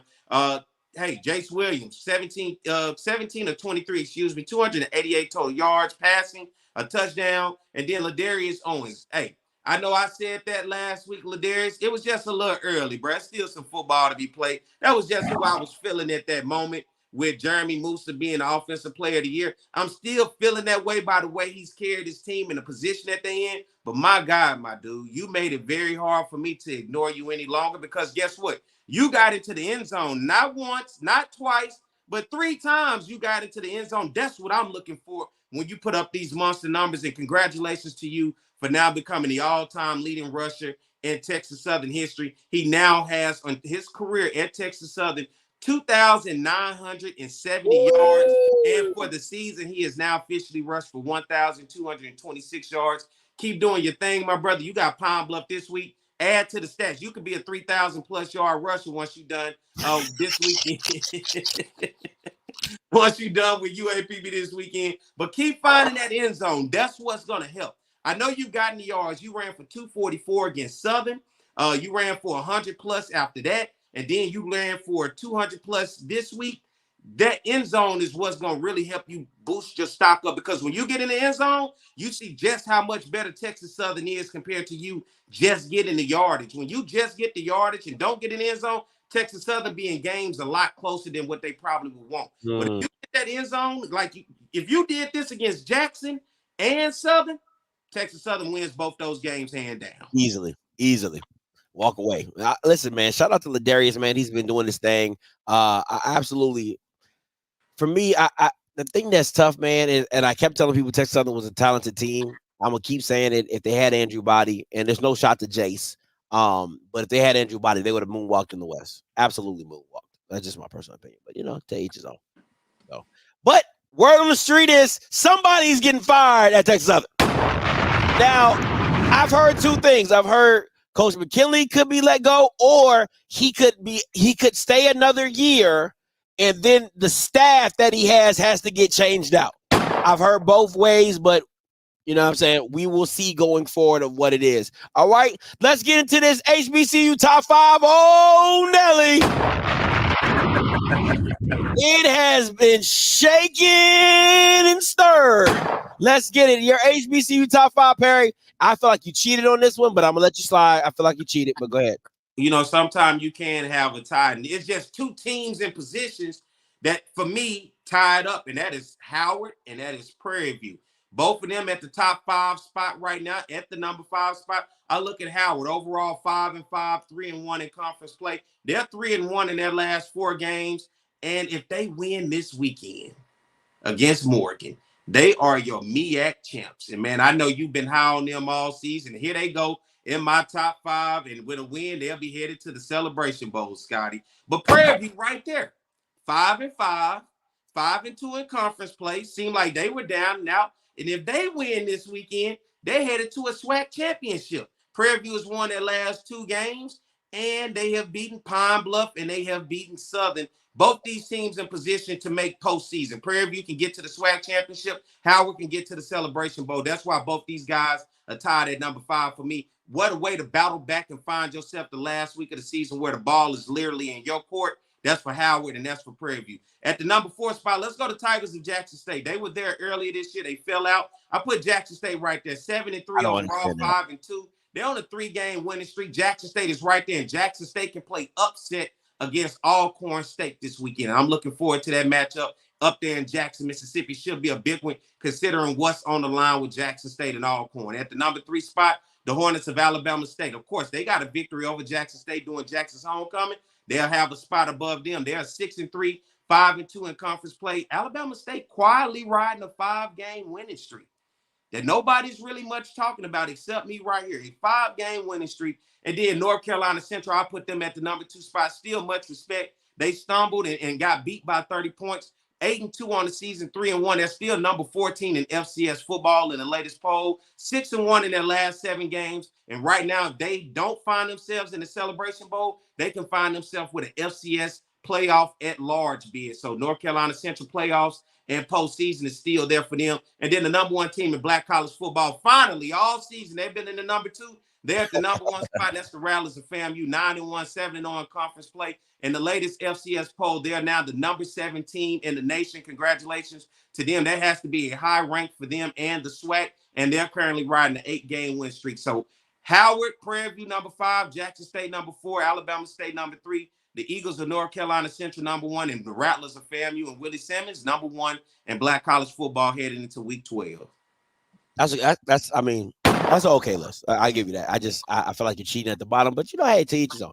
I just saw 2 teams like right there, like they both literally can be there. Top 5. Howard wins, they're top 5. In Prairie View, they're top 5. Yeah. Anyway, you should be happy, man. I got Howard. I looked out for you. Mine looks a lot different. There's no way to me possible I can put Jackson State in my top 5. It's just I just can't do it. Morgan State is coming in at number 5. They are 4-5 on the record on the season. This is my. I know people are gonna be like, huh? Morgan State. Listen, they probably have had one of the toughest schedules in HBCU football next to NCCU. They've done well. They're still in contention for the MEAC championship. I gotta give it to them at number 5 because it's a team you don't want to see. You don't want to see Morgan State. That defense is absolutely freaking credible. It is absolutely amazing. Offensively, they struggle, but I gotta go Morgan State at number 5. I just think they're that much better. I can't put Jackson over them because I would pick Jackson head to head. I'll put Morgan. I can't put PV head to head. I will pick Morgan, and I couldn't pick anybody else because head to head, I just think Morgan would beat them. So that's just my personal opinion. Howard at number 4, simply huge win at NCCU. I've always been high on Howard. It was easy for me to jump them back into my top 5 because, you know, if they didn't lose to South Carolina State, they would have still been there. They probably would have been the number 2 team if they were already still in my my top 10. I mean, my top 5 if they didn't lose to South Carolina State. Alabama State, listen, simply has been playing flawless football. It's been the ugliest flawless football, right? But they win. You know, like it's a team. To me, it's like a team like Morgan State. They find ways to win, even in the situation of like, how would they have gone about doing it? And the way they do it, they just come out with a winning record. So I'm gonna do that. NCCU, very simply, second best team in college football. FAMU, number 1. They probably could have been number 1 for a while back. I had them at number 1, then I had to flip them when they stumbled up against, I think, either Alabama State or Southern. And they barely beat them, so that's it.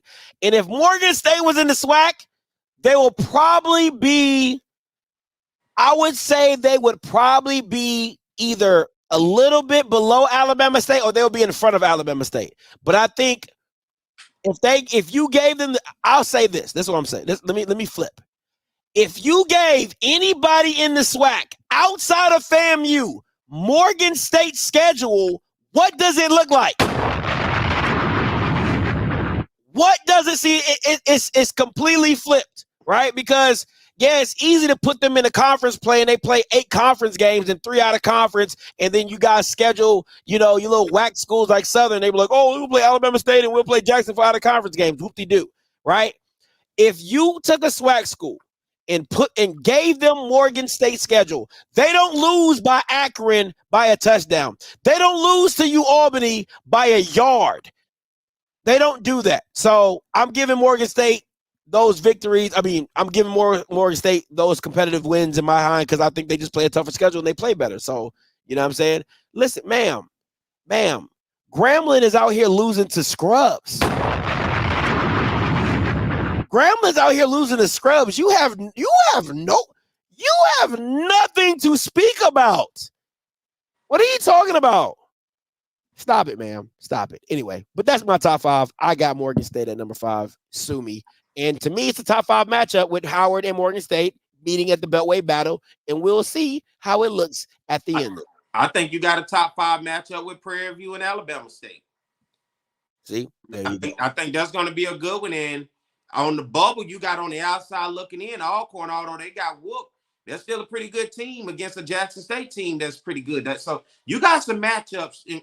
We're about to get into it, but I just think you got some teams that's right there. Alcorn knocking at the door of the top 5. They fell from the 3 spot all the way out. But I think Alcorn and Jackson, that is a potential big game when you talk about matchups. And then, of course, Prairie View and Bama State. And then that Howard and Morgan State game, that is a huge game. That has top 5 feeling as well. It's just Morgan just has not, the body of work for me has not been, I guess, as much as Howard. Now, I know you've been high on Howard all year.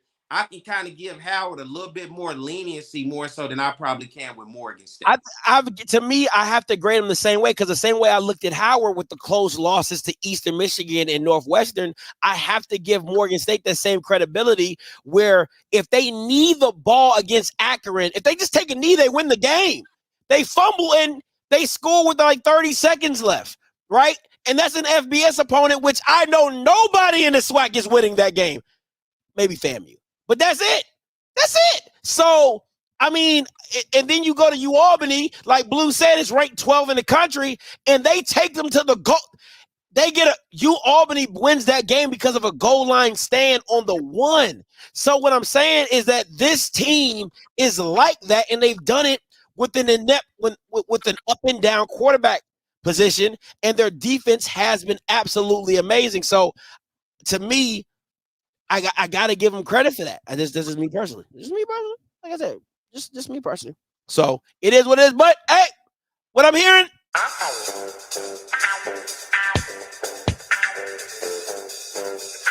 Got an updated crowd report. Breaking news coming in live. What is going on, Detective Campbell? Now, Scotty, like I said, we had a rough weekend. But I do have to point out a crime that happened on Thursday night. Now, for many of you all, I hope you saw a great show with Perry, BJ Jones, Zoe, and Scotty called HBCU Live. I want everybody to check that out. But there was a crime committed, and I actually saw a person, I guess he's still alive, A&T Roy. Now, we're going to charge BJ Jones with a misdemeanor of assault and battery, with a Kappa cane, and also using an iPad, because that whooping that he laid on that boy's ass Thursday night was a damn shame. So we're going to charge BJ Jones with assault and battery Thursday night on A&T Roy. And A&T Roy, I'm going to ask you a question. Have you ever been in the city and they told you, hey man, don't go to that part of town? You ever been in those cities like that? They got that down in Baton Rouge. Jackson, Mississippi, they told me there are a lot of parts of town. Well, I'm gonna tell you. Well, no, in Jackson, there's a place where it is. I guess it's still there. It used to be a apartment complex called Christian Brotherhood, and them boys wasn't Christian out there. So that was what Roy did. Roy came to one of them wrong neighborhoods on Thursday night and got his ass whooped. So just to let you know, stay away, Roy. Stay away from Kappa Canes and stay away from folks that are actually in a black conference. Just to let you know, just stay away from that. Go over there with the white folks. See, we fight different over here. So just to let you know. So, BJ, I'm going to give you a pass this time. But please do not pull out the iPad as a dangerous weapon. So I just want to put that out there. Next thing, the coach from Howard went over there to Georgian Avenue to Wings and Things, ordered a 50-piece wing with mumbo sauce, and he didn't even pay the bill. He told Trey Oliver he had to pay the bill. That's how bad he whooped his ass. So, Coach, we're going to charge you for walking out on your bill and talking about Trey Oliver going to have to pay that. So that's for all my DC folks about Wings and Things on George Avenue. But this is what we are really here for. You know, Scotty and Perry, there's been one school and one school only that has consistently broken the law the whole year. And that is Southern University. We had to do a crime report against them on FAMU. We had to do a crime report against them against Alcorn, and damn, we got to do a crime report against them because of what they did this weekend. So that's, man, you know, that's that 3 strikes with them white folks charge. So here we go, what we got to do. In the criminal justice system, The people are represented by two separate yet equal important groups. The police who investigate the crime and the district attorneys who prosecute the offenders. These are their stories. Now, I know many of you all watch the show BMF. You know, that's a real thing. I actually threw a party with BMF, Scott. Did you know that? Did I tell you I threw a party with BMF? I did not know that. Yeah, that's right. I threw a party, Rasheed Wallace's championship party with BMF. So I know Meech and J-Bo and all them boys. Doc, Marshall that ran the money. I had to get on out of there because my folks told me. So you know what happened to them folks. You know, they were a criminal organization, Scotty. They were a criminal organization. So with that being said, we see the exact same thing happening down in Baton Rouge, Louisiana. And what has happened is we got a criminal organization called the Southern Mafia Family.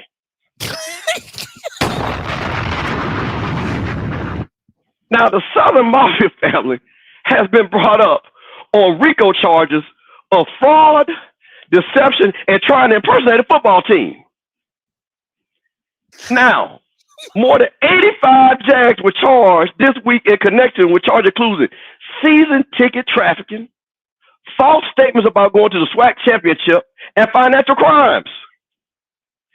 The Southern Mafia family has been charged multiple times and been given warnings about their behavior. And enough is enough. But Scotty, here's the thing.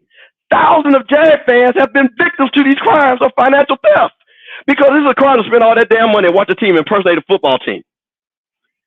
This organization is led by the one and only notorious Gucci D, the ringleader, the head, the big meech of the Southern Mafia family. Now, Gucci D is unfortunately supported by our one and only Webb Perry White, who we are going to charge additionally for making misleading statements talking about Southern was a top 5 HBCU team all year. We also have to charge Harold Let Me Play Coach Blood, who could never throw over 200 yards in any big game for impersonating the quarterback.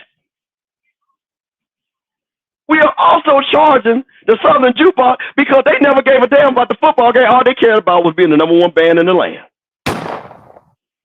And we even had to charge, unfortunately, Lacumba the Jaguar. He was part of the criminal enterprise also. He was part of the criminal Lacumba. But here's the thing, though, you all. You all don't see the lovely, fabulous dancing dolls. Because we brought, I brought the dolls in. I had to question the dolls. And the dolls said, Mr. Campbell, they just told us to show up. So you know what? They're too beautiful. They say they had nothing to do with it. They just showed up what they were. So we don't charge the dancing dolls. So the dancing dolls are fine. But now here is the thing with Gucci D. These indictments targeted an organization are not limited to the crimes of bad football play. We're talking about money laundering because, God, they have made millions of dollars of making people come watch this bad football. And you know who has turned state's evidence? Scotty, do we have that video? Oh, no, I didn't. Oh, okay. Well, you all do remember the old lady that cursed out everybody? Well, we tracked her down. And Miss Lulu Bordeaux is willing to testify against the Southern Mafia family. So she says she got to testify against all of them. So, Scotty, this RICO charge, as you saw, and I don't know how many of you all saw the coach's video this morning, but Coach Dooley looked like he was on the run, so I've had to put an APB out on Coach Dooley. So, Coach Dooley, please just turn yourself in and make it easy on yourself.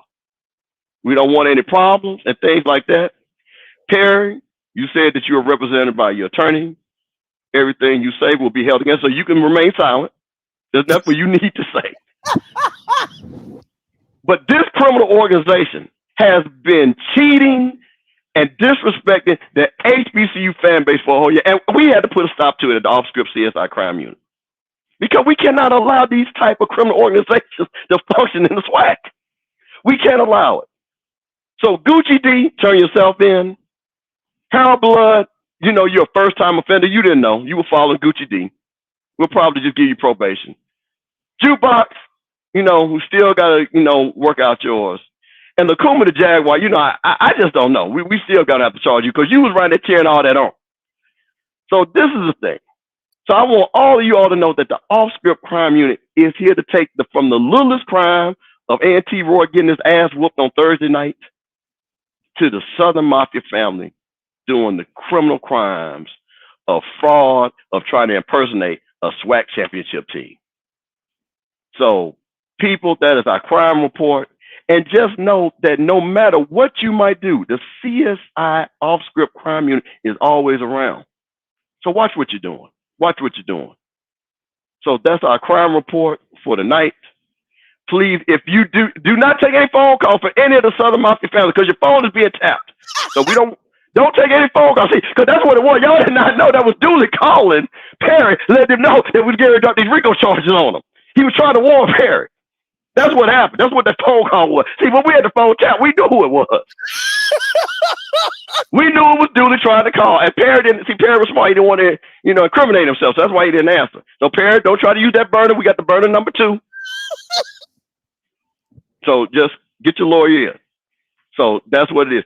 And yes, Roman Banks. See, the only reason why we didn't have Roman Banks is down in Arizona. I told you that's the white folks jurisdiction. We got to wait till he bring his ass back to Baton Rouge. So we'll charge him next week.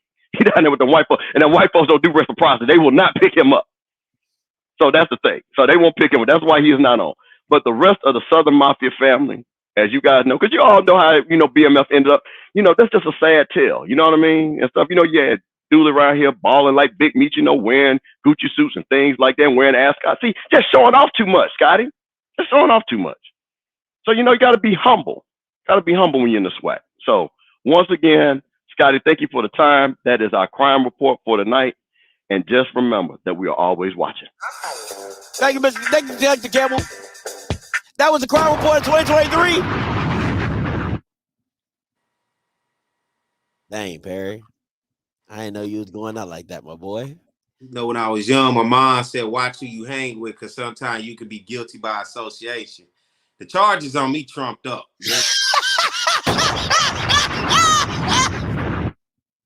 They trumped up, so I battled that another day, but they trumped up. I can't even believe I got associated with this. But I get why I'm associated with it, so it's okay. He said they trumped up. They trumped up charges. You gonna go out like New Jack? He like I'm not even bigger than Nino Brown. How you want to know who the real leader of what he called it, the SML? You want to know the real leader? He's sitting back there in the back. It's Roman Banks.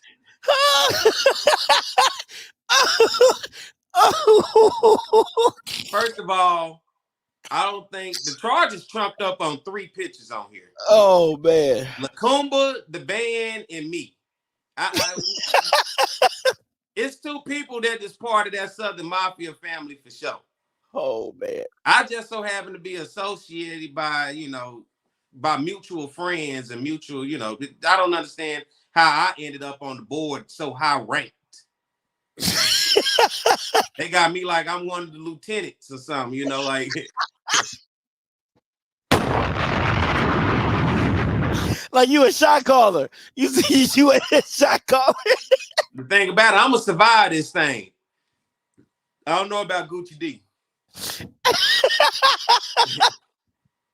and even Blood, I don't know. Like, oh Jesus. Blood is a direct witness to what's going on. Me, I'm on the outside kind of looking in, Oh man. That's crazy. That's facts. That's facts. That's what I'm saying. How I'm so high on here, I guess because I'm Southern. I get it. I'm just Southern. Yeah, that's fair. That's fair. I agree with Blue on that one. That's fair. That's fair. You know what I did Saturday at the game? What's up?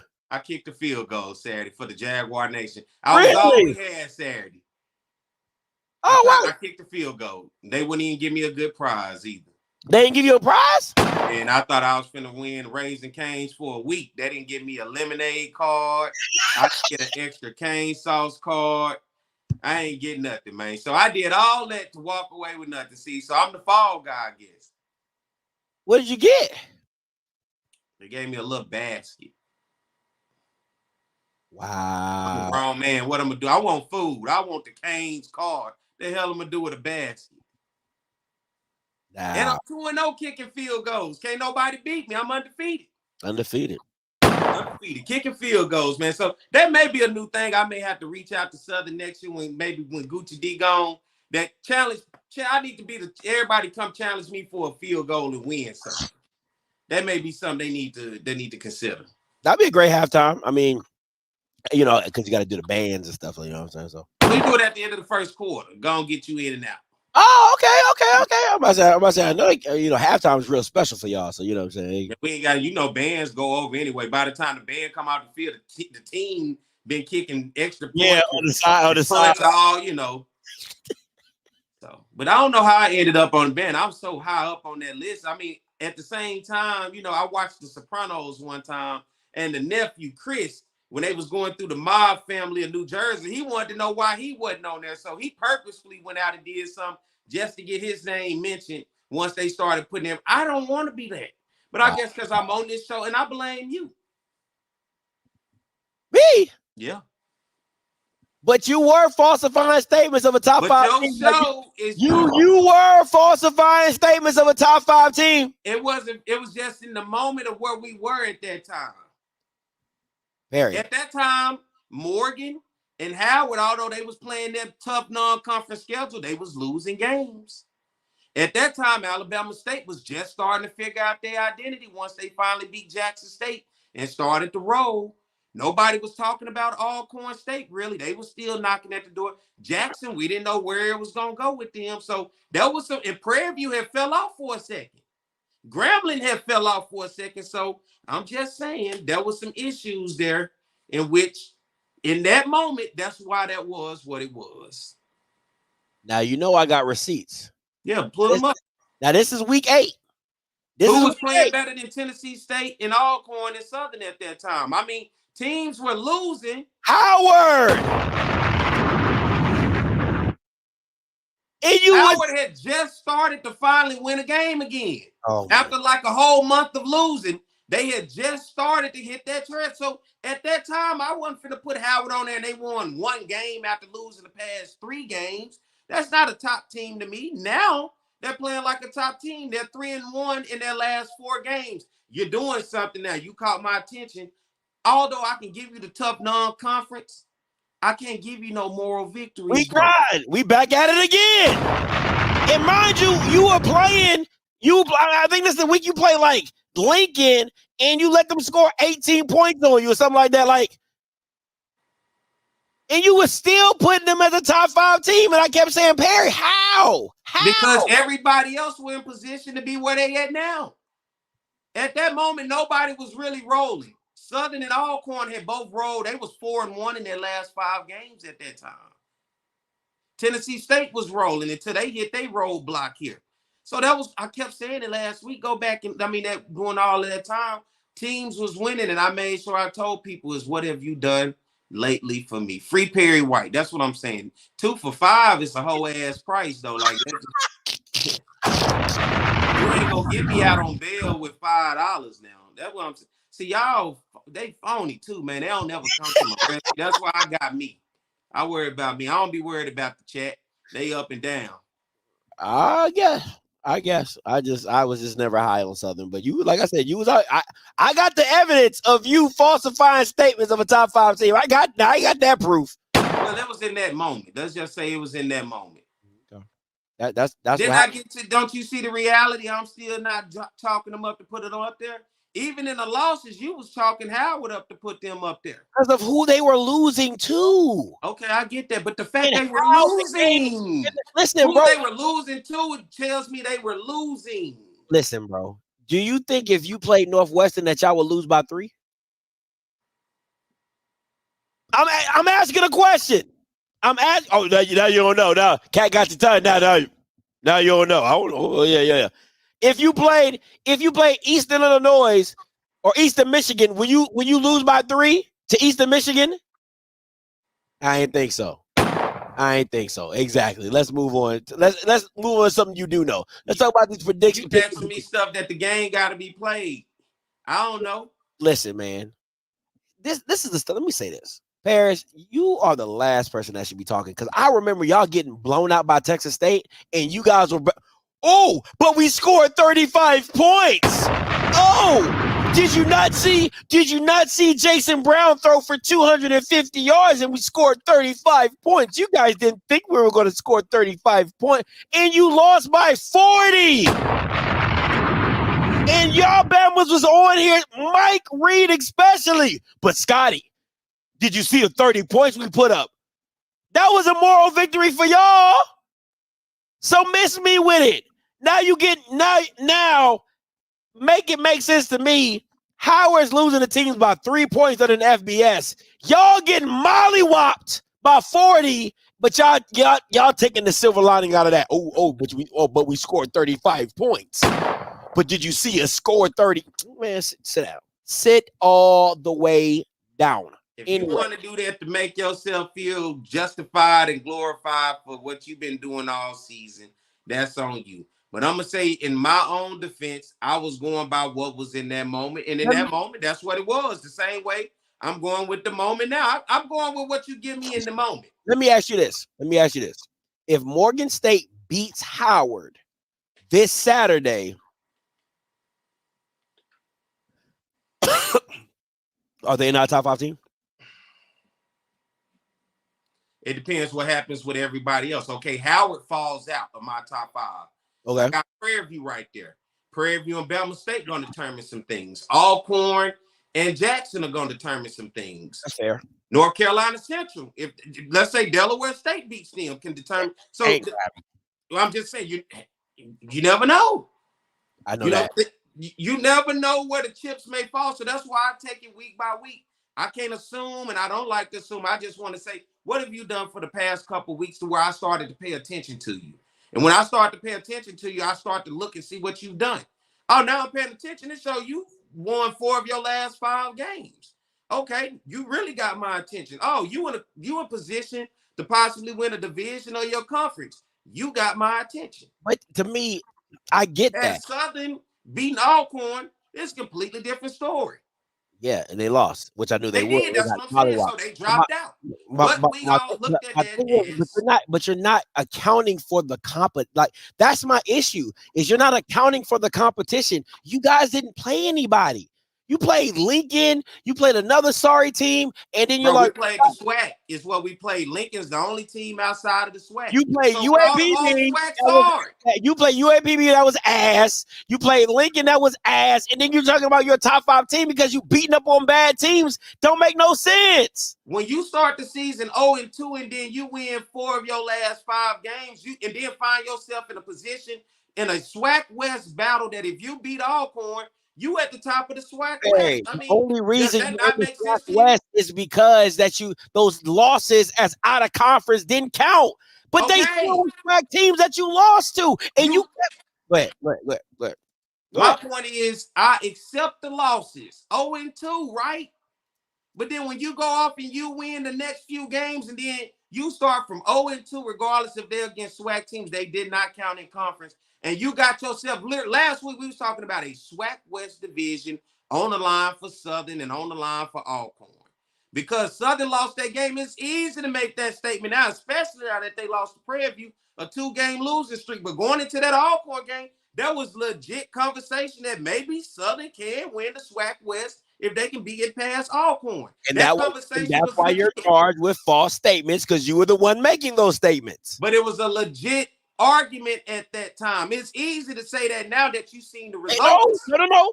I said you never had a chance in that game. I made that very clear. I said if Alcorn's going to beat you by 2 touchdowns, I said it's not even going to be close because I knew you were barely squeaking. You didn't know nothing. You made you assumed. No, I knew. And it just so happened to work out for you.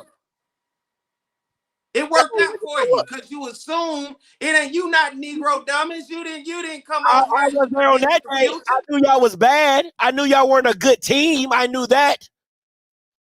I'm just saying when we got to that point of Southern and Alcorn, you made it the game of the week. If Southern was not that would not have been the game of the week. And why did you make it the game of the week, Scotty? Because you had them as a top 5 team. So you're telling me they're good.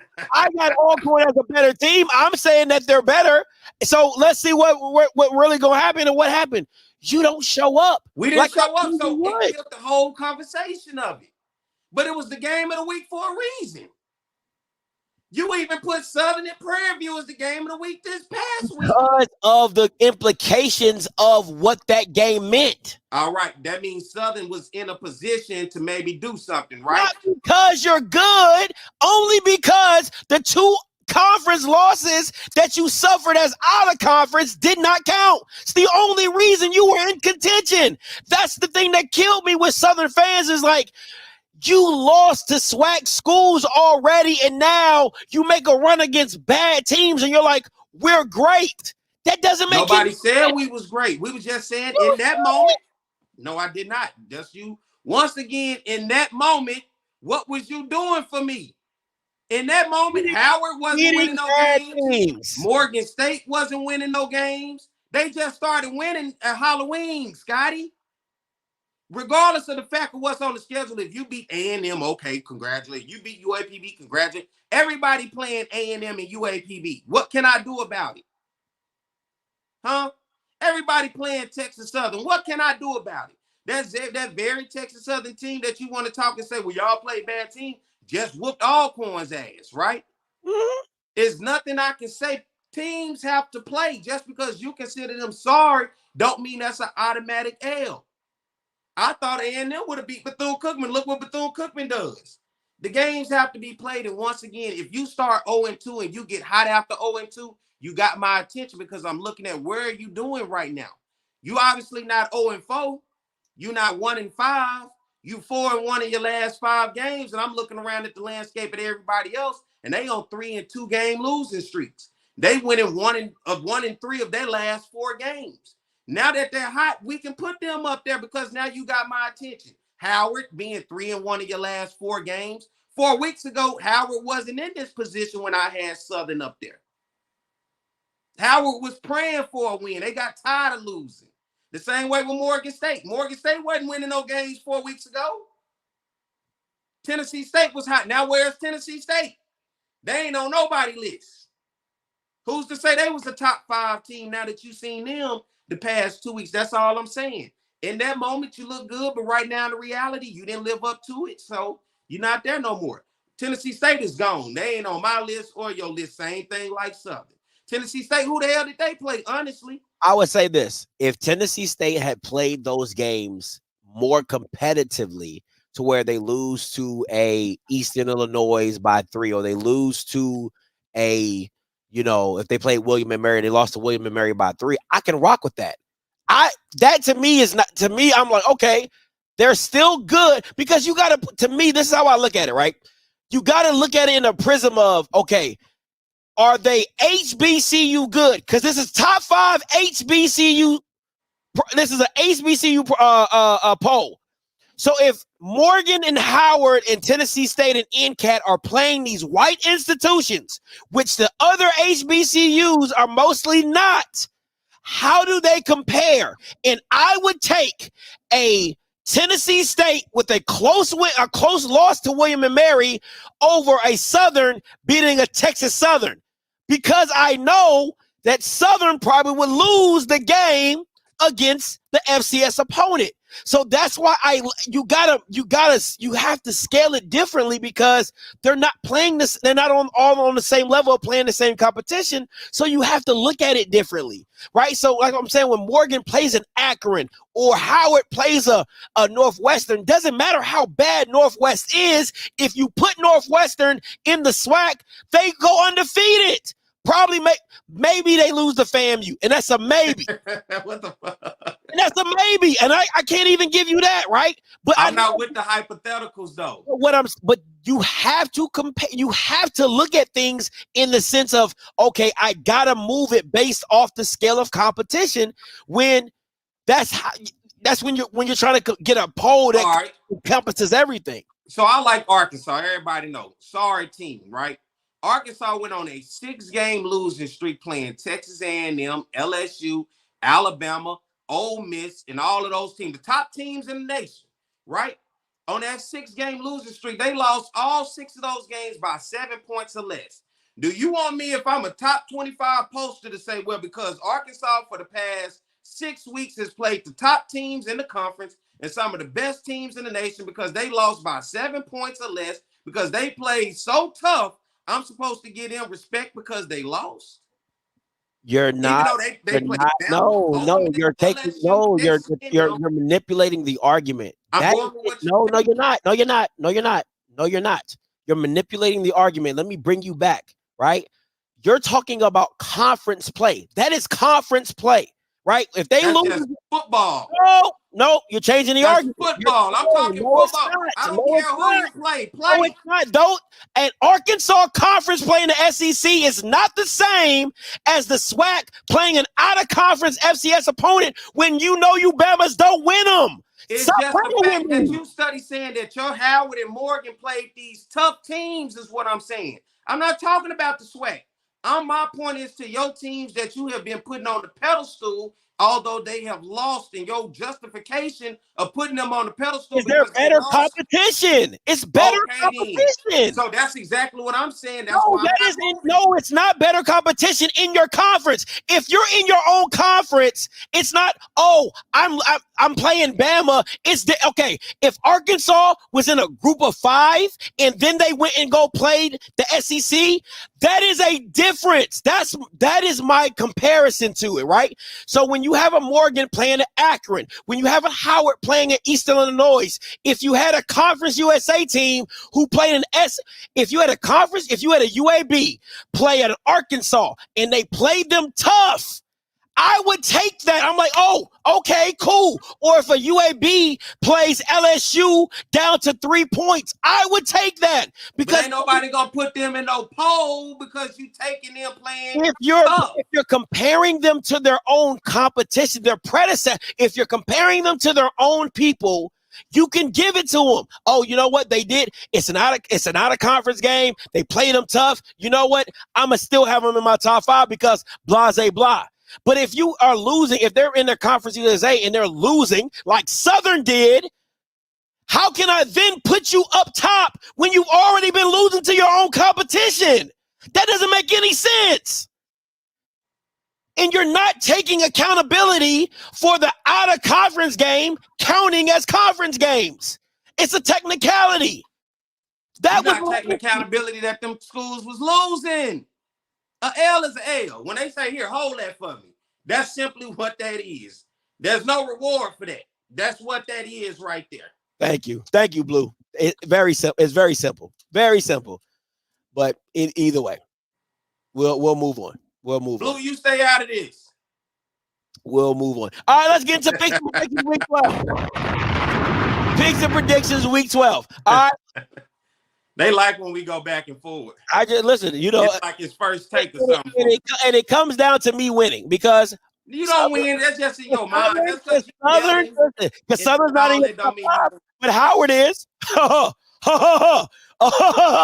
they better win this weekend. Okay. Let's get to that game. Let's wait till we get to that game then. All right. Anyway, Bama State PV, what you got? Man, who did I pick? I think you went with PV. Did I? I'm double checking right now.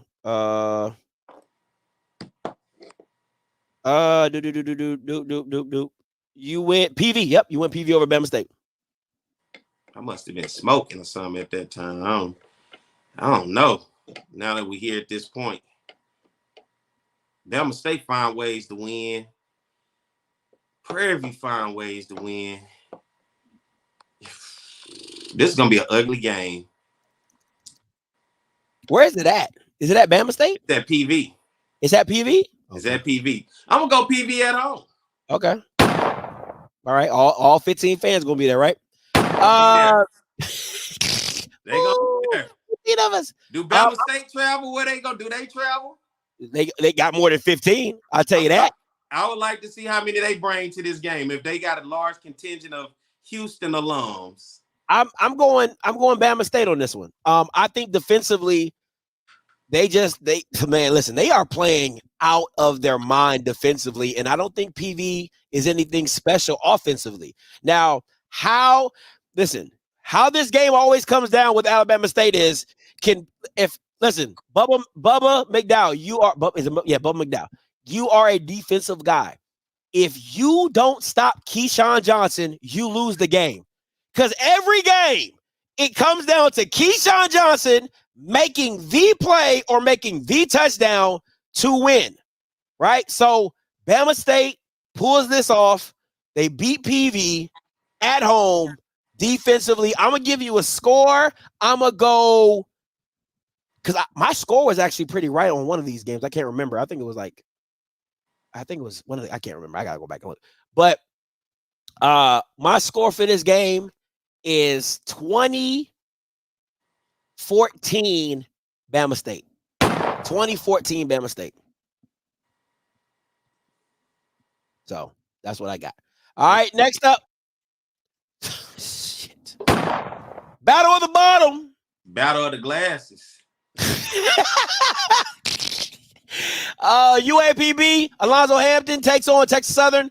I believe it is in Houston. Is it in Houston or is that UAPB? It is at Houston because UAPB played Texas Southern last year for their homecoming. Okay, appreciate that. You remember old boy made a video like Perry. This what you was talking about? Yeah. They ass. So yeah. I got Texas Southern easily. Yeah, I think Alonzo Hampton, unfortunately, bro, you're gonna go without a Division I win on. You can motivate, you can preach, you can do all that you want, but it ain't gonna get it done. I think Texas Southern is scary right now. The end of the season, I'll take them over the Golden Lions. I think the way Ladarius Owens, this is his show. This is him. This is all him. So keep your eyes on Ladarius Owens. I hope you get into the end zone 3, 4, 5 times in this game.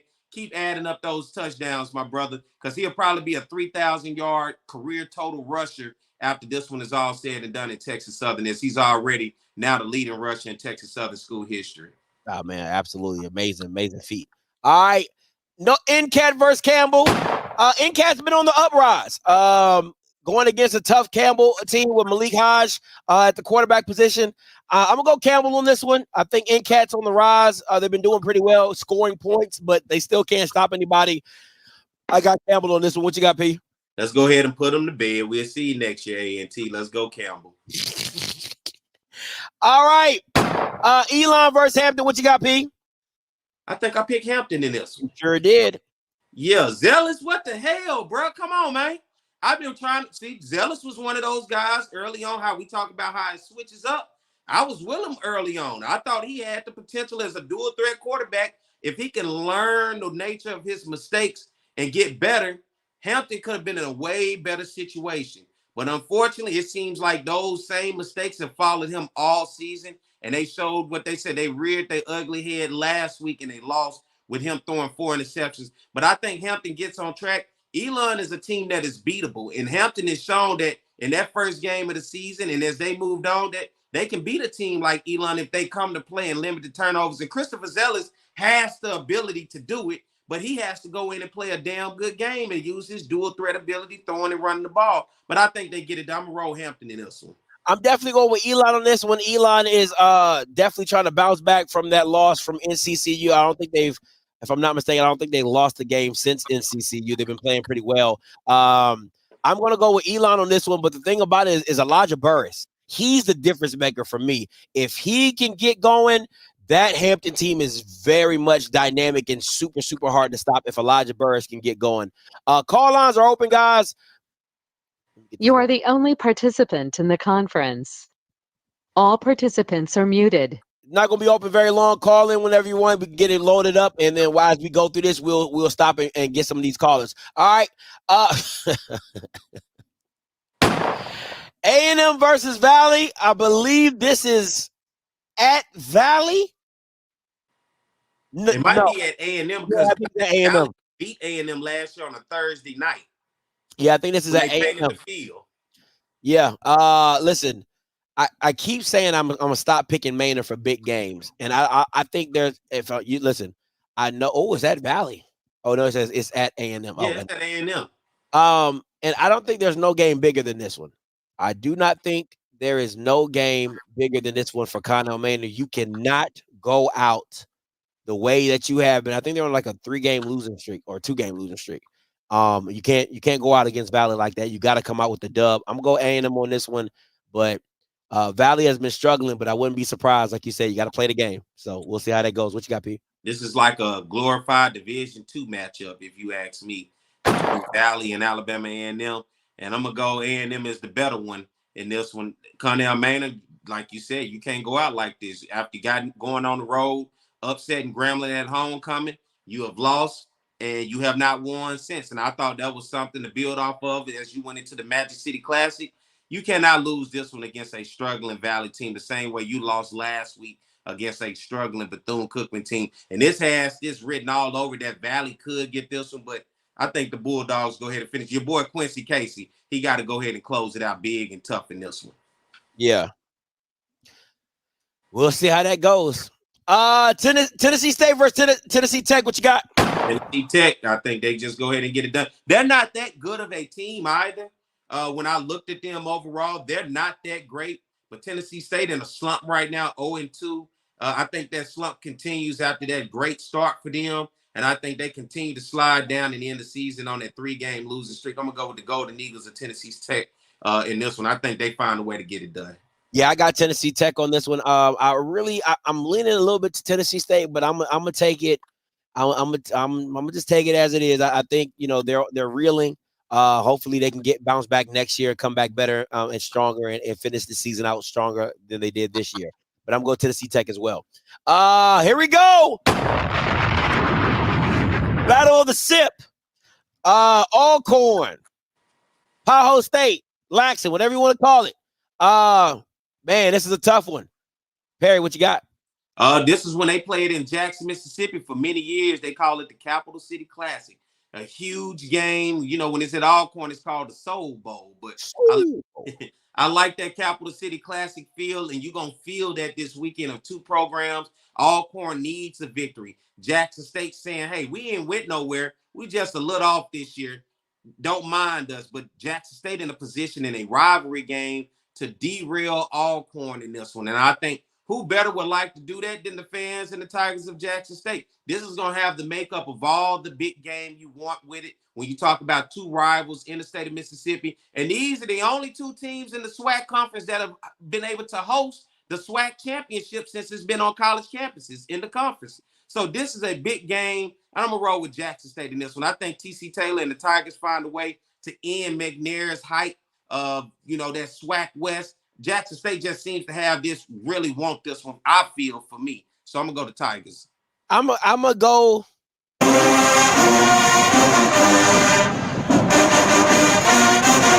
I'm going to go Alcorn on this one. Listen, you can't get beat down. You can't get beat to sleep, right? And then come back and bounce back against – listen, McNair is going to have these guys locked and loaded. Aaron, Jarvion, they know what's on the line. They cannot go out like this. I got Alcorn State with a bounce back game. If I'm being honest, Alcorn is the better team. I mean, it's simple. They're the better team in this situation. Without pride, you throw all that out the window when you talk about rivalries. You said the same thing against Southern, and they demolished you. Hey, is Irv Mulligan out for the season? Yes, he is. Yeah, he is. So, and they're playing. Jacoby and Morgan, he's had a couple. I think he's 3-0 in his starts and things like that, but he hasn't been special. I think they're going to have that crackhead D back. Cedric Thomas is going to be locked and loaded. I got Alcorn with this one. I got the score 35. I want to go like 31-17. 31-17, maybe 31-21. I go 31-21. I'll say the key in this one is Jackson State keeping the ball away from Alcorn State secondary, and that's what Texas Southern did. Texas Southern took their shots early against Alcorn secondary and found some success. Ooh, they said Irv is back for this game. Woo, that's gonna be now it might be a little different game. I'm not gonna hold you. That might be a little different game.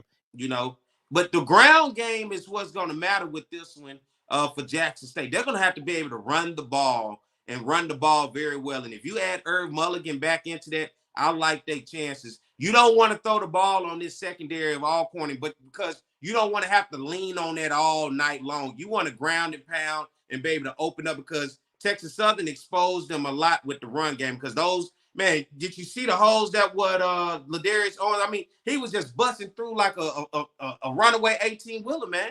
Yeah. Herb Mulligan can have that type of success against this team if it is, in fact, true he is back. But I think for Jackson State, the key to this game, don't put it in the air. Be patient. Play keep away. You want to do like what Texas Southern did. Keep the ball out of Aaron Allen and Alcorn's offense hands and force them to play from behind if you can control the time of possession and have success on the ground game. I think if you're Alcorn coming into this Jackson game, is stopping the run. Make Jacoby and Morgan beat you. Now, I know they're going to add Jacoby and Morgan to the run game, so they have to be very disciplined on their eyes and standing in their run fits.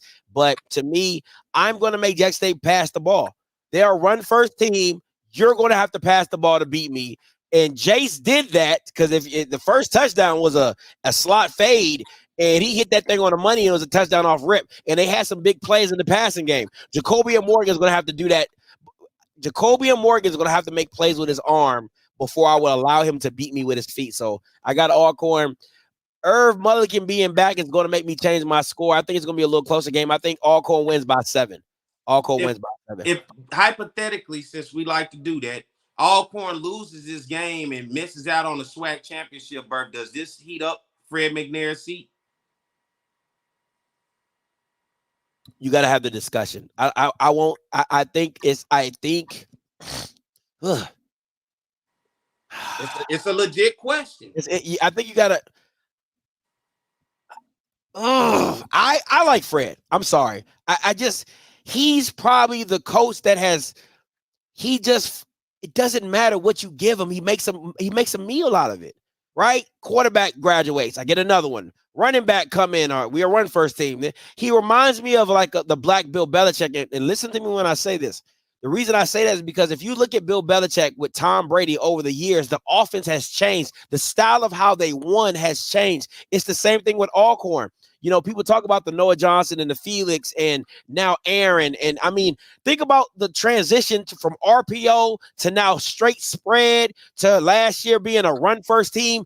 They just have the way he's able to move seamlessly and still be in contention. It's just hard for me. It's hard for me to do that. It's just hard for me to let that go and to just be like, you know what I'm saying? I would renew him. I just think McNair deserves that because he keeps me in contention. Is this the last year of his contract? I believe it is. They at a crossroad. Yeah, I believe they are. We'll see. That's gonna be a tough one. Absolutely a tough one. Ooh. All right. Man, good one. Norfolk State, Dawson Odoms, Betty Pugh's last hoorah, right? Last game coaching. He is an interim AD at South Carolina State, but this is his last time on the sidelines. Who you got, P? I think Odom's gonna send Buddy Pugh looking just the way he looking right there with his lip poked out. I'm gonna take Norfolk State in this one. I think unfortunately Buddy Pugh gonna end losing, but he's done a lot for that program over the umpteenth years he's been there. After watching Norfolk play a complete game last week, this has a feeling of ending the season strong to build something off of next year. Just because you've seen them so close all season, I think they end strong and get this victory to close it out. I agree. I think Norfolk wins. I think Juwan Howard has a big game, but I think Norfolk State pulls it out. Next up, the Florida Classic. You put the man face on there. Yeah, I'm unlike you, who never came with a Valley shirt all season, man. We've been waiting to see what he really looked like. Yeah, you had folks thinking he really looked like Lil Bill. He does, but you know what I'm saying. My question is, when we gonna see the Valley shirt that you owe Mike for losing? You ain't never seen that. I don't welch on my bets. You just love pointing the finger. They talk about snitching. Boy, you be snitching. I mean, I was on here for 2 weeks, through 2 or 3 weeks. Wear your PV shirt. Hey, don't wear your PV shirt. Don't wear your PV shirt on Mike's show. You didn't make the bet on Mike's show. I just know if you was on that board like I was as one of the lieutenants, boy, everybody under you foot soldiers are going to jail. And like I said, I was still waiting for that Valley shirt. I wore the green. You didn't wear the Valley shirt like the bet said, but continue. What you got for this game? Man, FAMU, dog. Bethune-Cookman in the past had success, but FAMU, I'm going Willie Simmons. Willie Simmons, he got that look in his eye, bro. I don't think he gonna lose this one. Yeah, it's Willie Simmons, and I want to say this, and I want to make this point when it came up. You have to respect what Willie Simmons has done this year to have the target that he has on his back, like an NCCU did with, and not to have slipped up, right? I mean, it's still a 1 game left. It's still the Florida Classic or whatever. But, I've heard, there's been bad FAMU teams to beat good Bethune teams, and then bad Bethune teams beat great FAMU teams. So it goes both ways. But listen, if you're the team you say you are, if you're the team that I think you are, which is you are the standard in HBCU Black college football. This should be a walk away, literally a walk away. Like at halftime, we should be turning our backs and saying, "Hey, what other game is on?" So that's just me personally. But we know FAMU's a second half team, so we'll see what it looks like, and they want to keep the fans interesting. So FAMU by 7, hell no! It's FAMU by 21. FAMU by 7? No, sir. It's FAMU by 21. Not even, this game is not even close. Kofi even back there smiling at that one. Come on, man. Yeah. Kofi even smiling. That, Oh, man, about the Florida Classic, I think about Kofi. This is a big game. This one he'll talk about in and out and letting you know the history of these two programs. I do have Alcorn going to the SWAC championship in my picks. Yes, I do. Do we really need it? I mean, NCCU. Can we just move on? I mean, it's Del State. Delaware State coach, like he said, "Get the fuck out of my face!" Like he just looked like anybody that walk. He just be like, "Get the fuck out of my face," just all day. Does he not? I mean, he probably does. I wouldn't put it past him. Yeah, I don't know the guy, man. Maybe we need to get him on here. I would like to get to know him and see what kind of guy he is. Maybe. All right, game of the week. What's up, G-Wade? In the club with my team, we be hollering. Let's go, game of the week. What's up, G-Wade? What's up, G-Wade? Game of the week. Up in the Northeast, up yonder, as they like to say. Morgan State, Howard. Top 5 matchup in my book. What you got, P? Oh, this is two teams looking to find their identity all year, and they've been knocking at the door, both of them, as you say, in the out of conference. It didn't work out well for them, but then when they got into conference play just a few weeks ago, both teams found themselves right here. Morgan State still has a shot at North Carolina Central, loses, and they beat Howard. Howard is right there. Howard has to win this if they want to outright claim the MEAC. And last year we saw them fall short because they got 50-piece by North Carolina Central. Repaying the favor last week. I'm going to go with Morgan State in this one. I think Howard had a high last week, but Morgan State is due for a big game too. Coming off a win over South Carolina State last week, Howard losing to South Carolina State. I just think Morgan is due for Howard got theirs that they've been waiting for against North Carolina Central. I think Morgan is now finna get theirs. This is one that they've been looking for all season in conference play. So I think Morgan steps up and get it done. Ugly game, I believe, though. This is going to be that 2017 type game, 21-20 type game. Okay. I'm gonna keep it a whole buck with you. I picked Howard, right? And then while we was on live, I got a text and somebody was like, but before we got to this matchup, someone was like, Scotty, I got some insight. This guy, he gonna be good. He gonna be back. Da da da da. I'm gonna have to switch my pick, and I'm gonna have to go with Morgan. No. Hell no. I got to. I gotta get off here. I can't. I got to. Back. I can't believe you go. I got to. I gotta switch it. I gotta go against Howard, who has been the outright second best team. Now got a position to be the best team in the MEAC, and you literally gonna go against them when it finally matters. Yeah, oh my God. Let me say this. Let me first of all, yeah, okay. like just give me some time. Let me get Yeah. this. Let me get this all out. Fucking me up with this one. Let me get it. Let me get We it all. literally just argued for nothing. Then No, it's I mean, they both are good. They top 5. They both top 5. They Morgan ain't in your top 5. That's why it don't bother you as much as it does. but that's why I'm so surprised with Howard being in that top 5 for so long. And you gonna go against them? Listen, Right. and one, I'm gonna break this down to you, right? One, it's hard to get up for another game when your Super Bowl was in CCU. That was your Super Bowl, right? Like they were up and ready for that game. I don't know if they're going to get back up and go back out and compete at that level against Morgan State with that elite defense that they have at Morgan State. Your top 5 teams supposed to be ready. Listen. I said, let me finish. The reason I had more Howard first was because I'm like, they have a quarterback. Morgan State has a problem at the quarterback position. But when I got the text and the guy told me what he told me, I was like, all right, bet I'm gonna ride with Maryland on this one. So I'm gonna have to go with Maryland, and I'm gonna have to switch my pick, and I'm gonna have to roll with Morgan State, which still puts NCCU in the MEAC championship.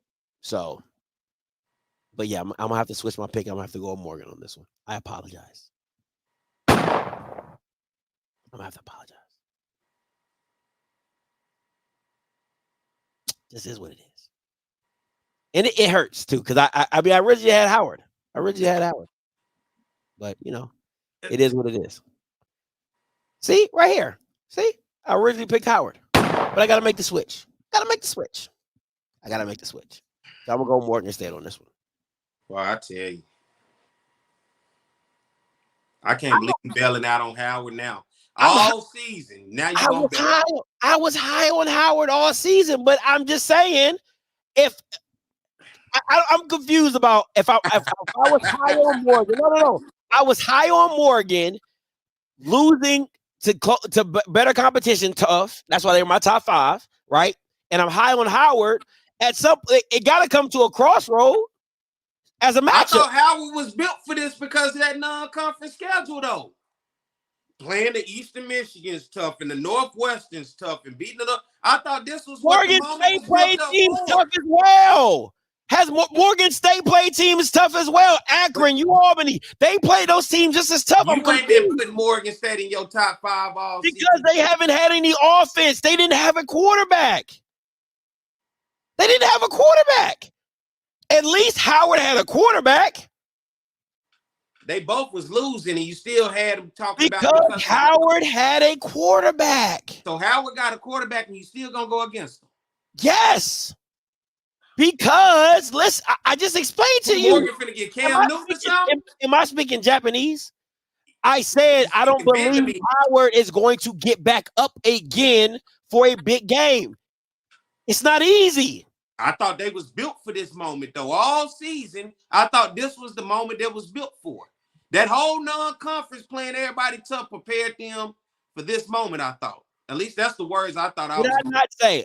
Let's backtrack because I gotta be very clear. Did I not say if Howard would have went into that NCCU game undefeated, I would have picked Howard because I was high on Howard. But at the end of the day, I still have to isolate Morgan State for what they are. What Howard is offensively and their potential, Morgan State is better defensively. So it's literally it's a style fight.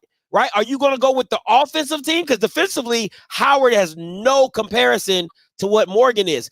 But Morgan State's offense is inept in passing. So it's like, but then I just said Morgan State finds ways to get touchdowns in unorthodox ways. So they can still win this game. They got a great kick returner. They got a great defense. They found a guy at quarterback. He's still not the guy, but he's a guy, right? They found him late in the season. So I'm going with Morgan. Simple. And they from Maryland. What can I say? So, but let me take this caller. A&T Roy, coming to you. Scotty. What's up? What the hell, man? What?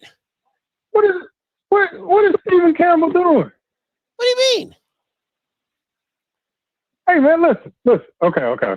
Look, I'm gonna admit I'm not the fastest talker, the most quick-witted. I admit that. But listen, FAMU, Southern, and Jackson State can't hold my job. Neither one of them has a Celebration Bowl win. Your boys from Jackson State got 2 losses. So I'll take them being able to speak faster than me and be a little bit more witty and take my Celebration Bowl win and run with it. A&T Roy, you sound like Cowboys fans when every year we say we got 5 Super Bowls and y'all don't. Like, come on, man. At some point in time, that argument is gonna get old because you're not even in the conference anymore. So the Celebration Bowls don't even matter. You don't wait. You don't still use your 5 Super Bowls against people who don't have 5? I said you sound like a Cowboys fan. I said, I mean, it's an argument, but it's like, bro, like, come on, bro. Like, really, that's what you. Why is he worried about Southern, FAMU, and Jackson, and you're not even in our neighborhood no more?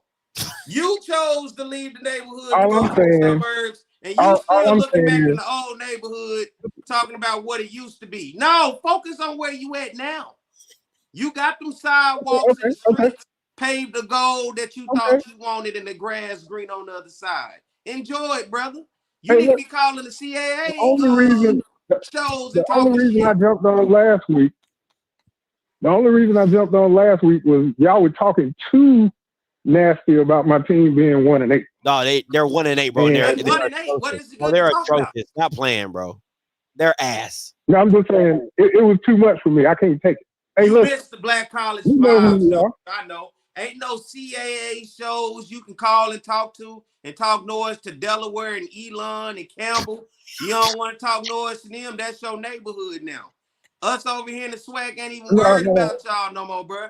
We just have to talk because y'all the cousins. We all the family. We don't want to forget about you. So we try to show you some love, but in actuality.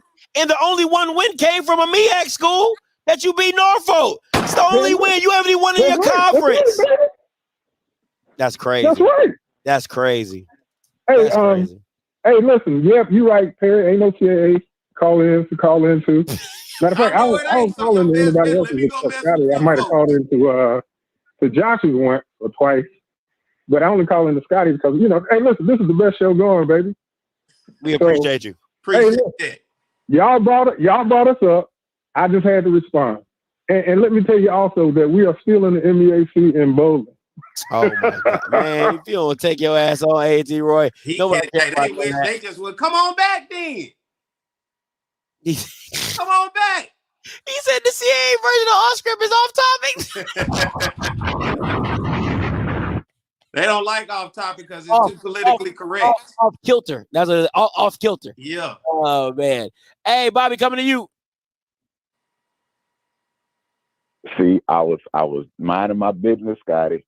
I was minding my business. I was in my lane until A&T Roy came in here. It had the audacity to bring up my school, bro. He can live in the past because the past I want him to stay in is the last couple of times they played FAMU. We ain't worried about the Celebration Bowl. When it was head to head, you got your little face kicked in. All the other stuff is, you can keep all the other stuff, bro. Last time you played FAMU, did you win? The answer is no. You got scrubbed. Now, A&M, Alabama A&M defense, they need to get Bethune-Cookman's running back and quarterback's information because up until last weekend, no scouts were looking at Bethune-Cookman for nothing. And because of their defense's performance, now you got NFL scouts looking at Bethune-Cookman's running back and quarterback. Like, and DB and Amari Hill Robinson. That man almost had like 4 picks by himself. Bro, them boys owe A&M defense Rolexes, bro.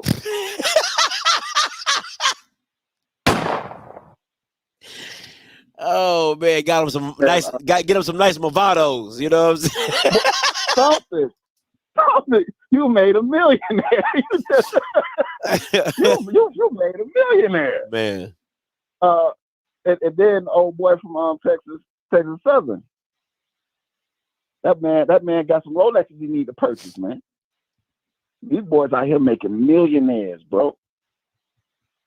They putting up video game numbers on these boys, man. That's facts. What's going on, Scotty? I don't know. What you need to be worried about is that Florida Classic. Y'all gonna pull it out? I ain't even mention that school from down the street. Oh, okay. All right. I like it. We're gonna see them on Saturday.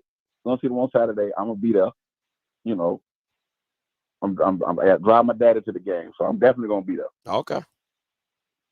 So, man, y'all have a good night. Hey, What's you going too, on, Perry? What's up with it? Man, you already know. Y'all boys have a good night. All right, you too, Y'all have a good time down there in Orlando this weekend. As Kofi would say, you say nothing but the smell of fresh fried fish in the air. Nothing like a college HBCU football game with that fried fish in the air. That boy's stupid. Oh, man. But, Barry, last words before we get up out of here. Hey, man, I think it is a weekend to pay attention to Black college football. There's a lot on the line. Games to look out for. Bama State versus PV. Two teams that have a lot to play for the end of the season. Alcorn State, Jackson State. Two teams that have a lot to play for the end of the season. Morgan State and Howard. Two teams that have a lot to play for to end the season. But most importantly, one of the biggest Black college happenings across the world is happening in Orlando, Florida this weekend. It is the Florida Classic, regardless of what the records are. It is Florida A&M versus Bethune-Cookman. 60 to 70,000 people are packing to that stadium to watch both teams do what they got to do. Is one of the biggest games, period, in the FCS. It ain't got to be Black college. FCS football, it is a huge one. I think a lot of eyes are going to be on it just because, and a lot of people are going to be in Orlando having a good time this weekend. Buddy Pugh's last game as a head ball coach is going to come down this weekend. Something else to watch, South Carolina State versus Norfolk. How much can South Carolina State really want to send their old ball coach out with him on the shoulder? Would he take that ride out the stadium, riding on the shoulders of the players? Or will he be sitting there with his lip poked out and listening to that alma mater one last time with that one in the air? You know what I'm saying? And so those are my points, man. There's a lot to be on the line. Alcorn wins. They need PV to lose. Then Alcorn's in the SWAC championship. PV wins. PV's headed back to Tallahassee for a second time. Boy, right? Ass whooping. If Alcorn and PV lose and Grambling wins next week at the Bayou Classic, and I think something to look forward to. Let's start to see what coaching vacancies begin to start to happen, because somebody needs to go ahead and take a step forward and put themselves in position to be the first one to get the hottest candidates that's out there for their programs. Southern seems to be one right now. Hopefully we'll be able to get a true clarification as the week go on. We'll get an official report from the school and say this is what we're doing moving forward, and we'll see where we headed into the 50th Bayou Classic. So, there's a lot going on. Clarence McKinney could be one. Your boy Connell Maynard could be one. Yep. I talked about it. Crazy enough, Fred McNair could be one. He could be one. There's some seats. And then who's going to take over at South Carolina State? Once Buddy Pugh. So there's a lot going on in the landscape, but this weekend is going to really open up and let you know moving forward what that landscape is going to look like. So it's been quite some time since the ending of the football season for Black college football has been this exciting for games that matter. And it's so many teams that have to do so many things just for it to turn out. This thing could be different. And guess what? North Carolina Central could very well be in the FCS playoffs after having a clear-cut road to the Celebration Bowl the entire season, allowing Howard to backdoor their way into it. How about that? So Alcorn can lose out of them. Prairie View, who was quiet, find themselves back in. And then the one nobody saw coming, the Tigers of Grambling State, can literally be back. So, man, there's so much going on, man. Watch Black college football this weekend. You should be tuned in and keeping up with the scores all over the place, because this is a weekend that should be exciting of what this thing is going to look like. Now we're starting to talk about postseason play.